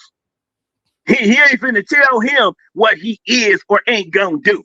Because most fathers, if I say you better have your butt at that house when you get home from school, he gonna have his butt at that house when he get home from school. Mama, half the time, what's she gonna do? Especially one day when he looking you in the eyes and that little chest is stuck out and that manhood coming through and he think he the ish. You really think he gonna listen and do what you tell him to do? Why would he do that? He's growing into a man. He's growing into that. I need to make my own decisions. I don't need your help telling me nothing. I'm gonna go out here and hang with my dudes, my guys, my homies. I'm gonna ride with them. If they get into it, I get into it. He got more loyalty to his homeboys than he do to you. And you can't get that through your head. And you somehow flexing up here talking about, oh, I raised them on my own. And don't give me that, oh, that's just some of us. That's my portion. We don't all act like that. I beg to differ. The majority of you do. That's why you a single mother. It's not a flex. That's not something men look for when they're looking for a woman to marry. It's someone that made 2 or 3 children with some other dude. You're at the bottom of the damn list. Get you some education. Get you some knowledge. Stop thinking that your education going to college is what's going to vet you a man. It's not. We don't care about the figures you make. We don't care how much education you got or the degrees you got. All we waiting for one thing. You to open that mouth so we can see what's in your head. And that right there is enough to run us off. Now, when we see the kids, we like, okay, I made the right decision. I'm not wifing her. Like Red said, he may sleep with you. And that's something you guys seem to get wrong because you're over emotional. You think if a man lays down in bed with you, you got him. He had sex with me. No, he used you. You didn't learn that from the first baby that you popped out, the second baby that you popped out, the third baby, because you got women walking around here with 6 kids and ain't married.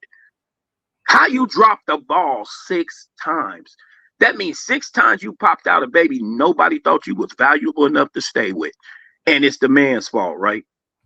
That's the man's fault. The man, 6 men decide to have a baby with you. Nobody stayed, but that's their fault, not yours. You never thought about closing them legs? Did that ever come to your mind? The first one, okay, I can understand one. I can understand one. I can understand one because that one should have been your learning lesson. You must want to go to work every day because with 4, 5 kids, that's all you gonna ever do. You can't never quit. You can't never say, I don't feel like going to work today. One day at work, you can't pay your bills. One day at work, you can't pay the car payment. One day of not going to work, somebody in that house ain't eating. That's what you want. That's your life you chose. So when does retirement come? When they all grown? You got, in this economy, half the ones that's 18 ain't leaving till they damn near 30. They still living in your house, still acting a fool, and you can't control not near one of them. You don't got that power. Women have a role just like men have a role. And your role may be the voice in the house. You know how many dudes I ran with had their mamas fooled? Thinking they just a little baby, they innocent. And I'm like, oh, you don't know him like we know him. That Negro is a stomp down rider. But he your little baby, right? This is what you created. Whereas men would stick around and wait a minute, let's clear that up. If men would stick around, myth. Why ain't he around? Let's start with that. It's just because he decided to make a baby? Okay, well, if he decided to make a baby and not stay with you, it had to be a reason why. What did you get him to stay for? How did that so-called relationship start? Or was it even a relationship to begin with? Or was it just casual sex? Because I can bet 9 times out of 10, that's all it was just casual sex. Well, ain't no Negro gonna stay around if all you giving him is casual sex. Why? He don't get that anywhere. And I'm gonna say this, Scoop. A lot of women be saying he left his family. It was never a family in the first place. You got pregnant by a dude you was having casual sex with. Stop pretending like you was married in some committed relationship. Then all of a sudden, the father of your children just upped and left. That's not the case for the majority of you women. It's not. Big facts, Red. Big facts. Because guess where they getting their knowledge from? They single mother who raised them, who sat up and had boyfriends traipsing up and in the house. Whatever Negro got lucky that night, that's who they saw. Hit right to the bedroom. And all of a sudden, you going to learn how to respect men. Your mama ain't taught you how to respect a man. You know why? Because that's why she was single. Because somebody didn't teach her ignorant behind how to respect a man. So all of a sudden, you deserve one? No. I'm going to tell you, ladies, something you don't understand. You don't deserve a man. You earn your man. And how do you earn your man? By your actions, the way you carry yourself, the way you talk. Those wigs ain't earning no man. That ain't earning no marriage. That ain't earning a walk down the aisle, which is the highest honor any woman can get, to be wifed up and have a husband. So you don't no longer say, that's just my baby daddy. That's just my baby daddy. Oh, that's my baby daddy. No, how about saying that's my damn husband? That man sitting over there, that's my husband. That's my leader. That's the family leader. That's my husband. How many of y'all gonna say that? And before you say, wait, is you married? Yep, 30 years. Beat that. 30 years of marriage, because I know what it takes to be a husband. And simping ain't it, and jumping because my wife told me what to do ain't it. And no woman ever, I'm going to break my neck for, because if I don't break my neck, she's gone. If that's the case, if I got to break my neck, do as you tell me, and I got to follow your leadership, I'm going to help you go. You ain't got to just go. I'm going to help you. I'm going to pack your bags for you, because that ain't how I run my ship.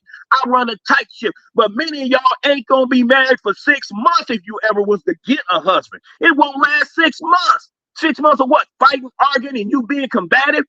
Man don't want combativeness. That's the problem. You don't know what men want. You think that men are just supposed to accept what you put out there and you a prize. Most men, most men want cooperation and some damn peace. How are you making the situation better? Yeah, you don't like that question when men ask what you bring to the table. That's what I'm bringing to the table. I'm bringing me to the table. So basically what you're saying, you bringing some box. That's it. Bringing some box and some banquet meals. And some box. And a box that you didn't already gave to several other men. You're not doing anything special by giving me some boxes you didn't share with multiple men already. Yeah. Hey, Red, I seen that on TikTok about a month ago, and they got the number saying, why does that even matter? And some simp dudes on there saying, oh, body count don't matter as long as you love her. I'm not falling in love with a 304. That box been all around the world. Like Sinead O'Connor. Ain't no way in the world I'm going to sit up here and have some all around the world box. Ain't gonna tell me that man, all that whatever's been pushed up and all them fluids that been up inside of you. And women get emotional. So every single man you done had some emotional attachment to, and I gotta come deal with that. So you want me to get some leftovers? Man, that's like going to the lot and you want to sell me a used car at new price. No, I'm coming to get a new car. If I got new car money, I'm getting a new car. You can keep that car over there. You can tell me all day it's the same car, but that car raggedy. That car been drove. I don't know if the oil changes was done on time. I don't know if the tires is bald and they ready to be changed. I don't know if the tranny is slipping. No, I don't want that car. I got new car money. Why I got to settle for an old car? And I'm not gonna settle for the old car. So women, especially black women, because all y'all talking about, well, what about white women doing? I don't care about what the white community does, because I'm not a white man. I'm a black man. So what the black community does affects me, and it affects my people, it affects my family, it affects my kids. So we focusing on us. Stop dragging everybody else into this like what they do has to do with us. Since when does that happen? Since when does what they do have to do with us? It don't. Scoop, I don't know what you talking about, Scoop. White women do it too. Yeah, that's the excuse, man. It's always the excuse. But they never say white women got husbands. How come we don't? If you want to follow the white woman's lead, a lot of white women got more husbands than black women. So why aren't you following that? Why aren't you listening to that part? Where your husband at? How come you not married? Where did you make a mistake at?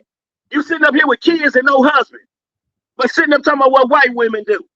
White women ain't got nothing to do with this. It's what we do and what we continue to do. Be hard. And you want to be combative, talking about you ain't got no husband because you combative.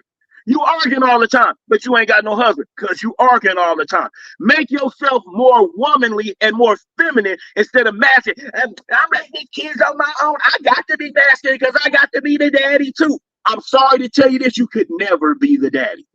You can't step in our roles. You ain't daddy. You never will be a daddy. The only thing that can be a daddy is a daddy. You know, focus on being a feminine mother. Make yourself look good. Because guess one thing, ladies, you don't understand. As black men, we pay attention. We see who's who and what's what. And if you wife material, I can guarantee some man gonna wife you up. If you not wife material, you know what? There's always the animal shelters. You better go there. I'm pretty sure they got plenty of cats and dogs down there for you to lay up with until you leave this earth. Keep not listening, and you're gonna find out the hard way. And I'm gone, Red. I'm gonna land it right there, champ. Shout out to my dog Scoop, man. I appreciate Scoop for pulling up and giving y'all that business, man. Hey, man, check it. Black women, we say the things that we say because we love y'all and we want y'all to do better. I'm not waiting for your self-destruction. I don't want you to waller in corruption. Take heed to the information. I am telling you the truth. I am giving you the proof. You could do the research yourself and come up with the same answers that I am giving you.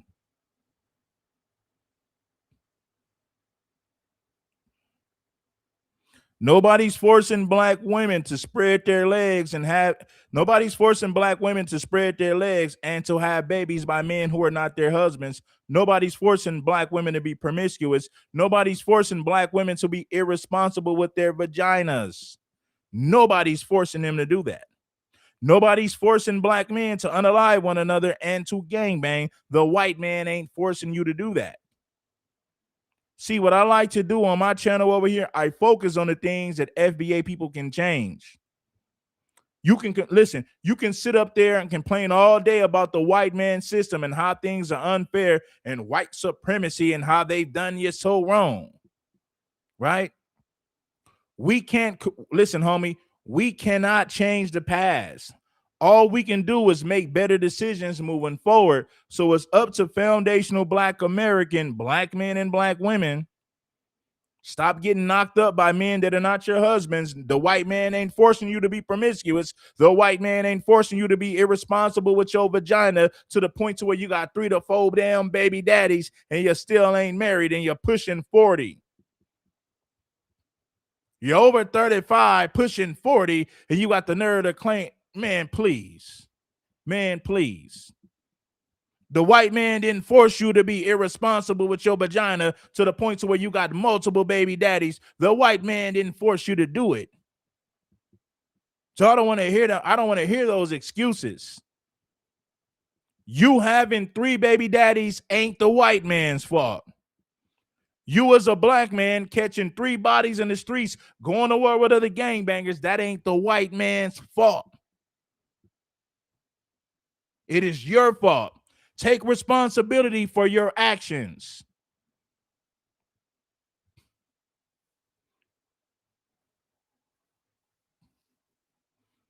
Listen, homie, I'm one of the few FBA channels that focus on things that FBA people could actually change.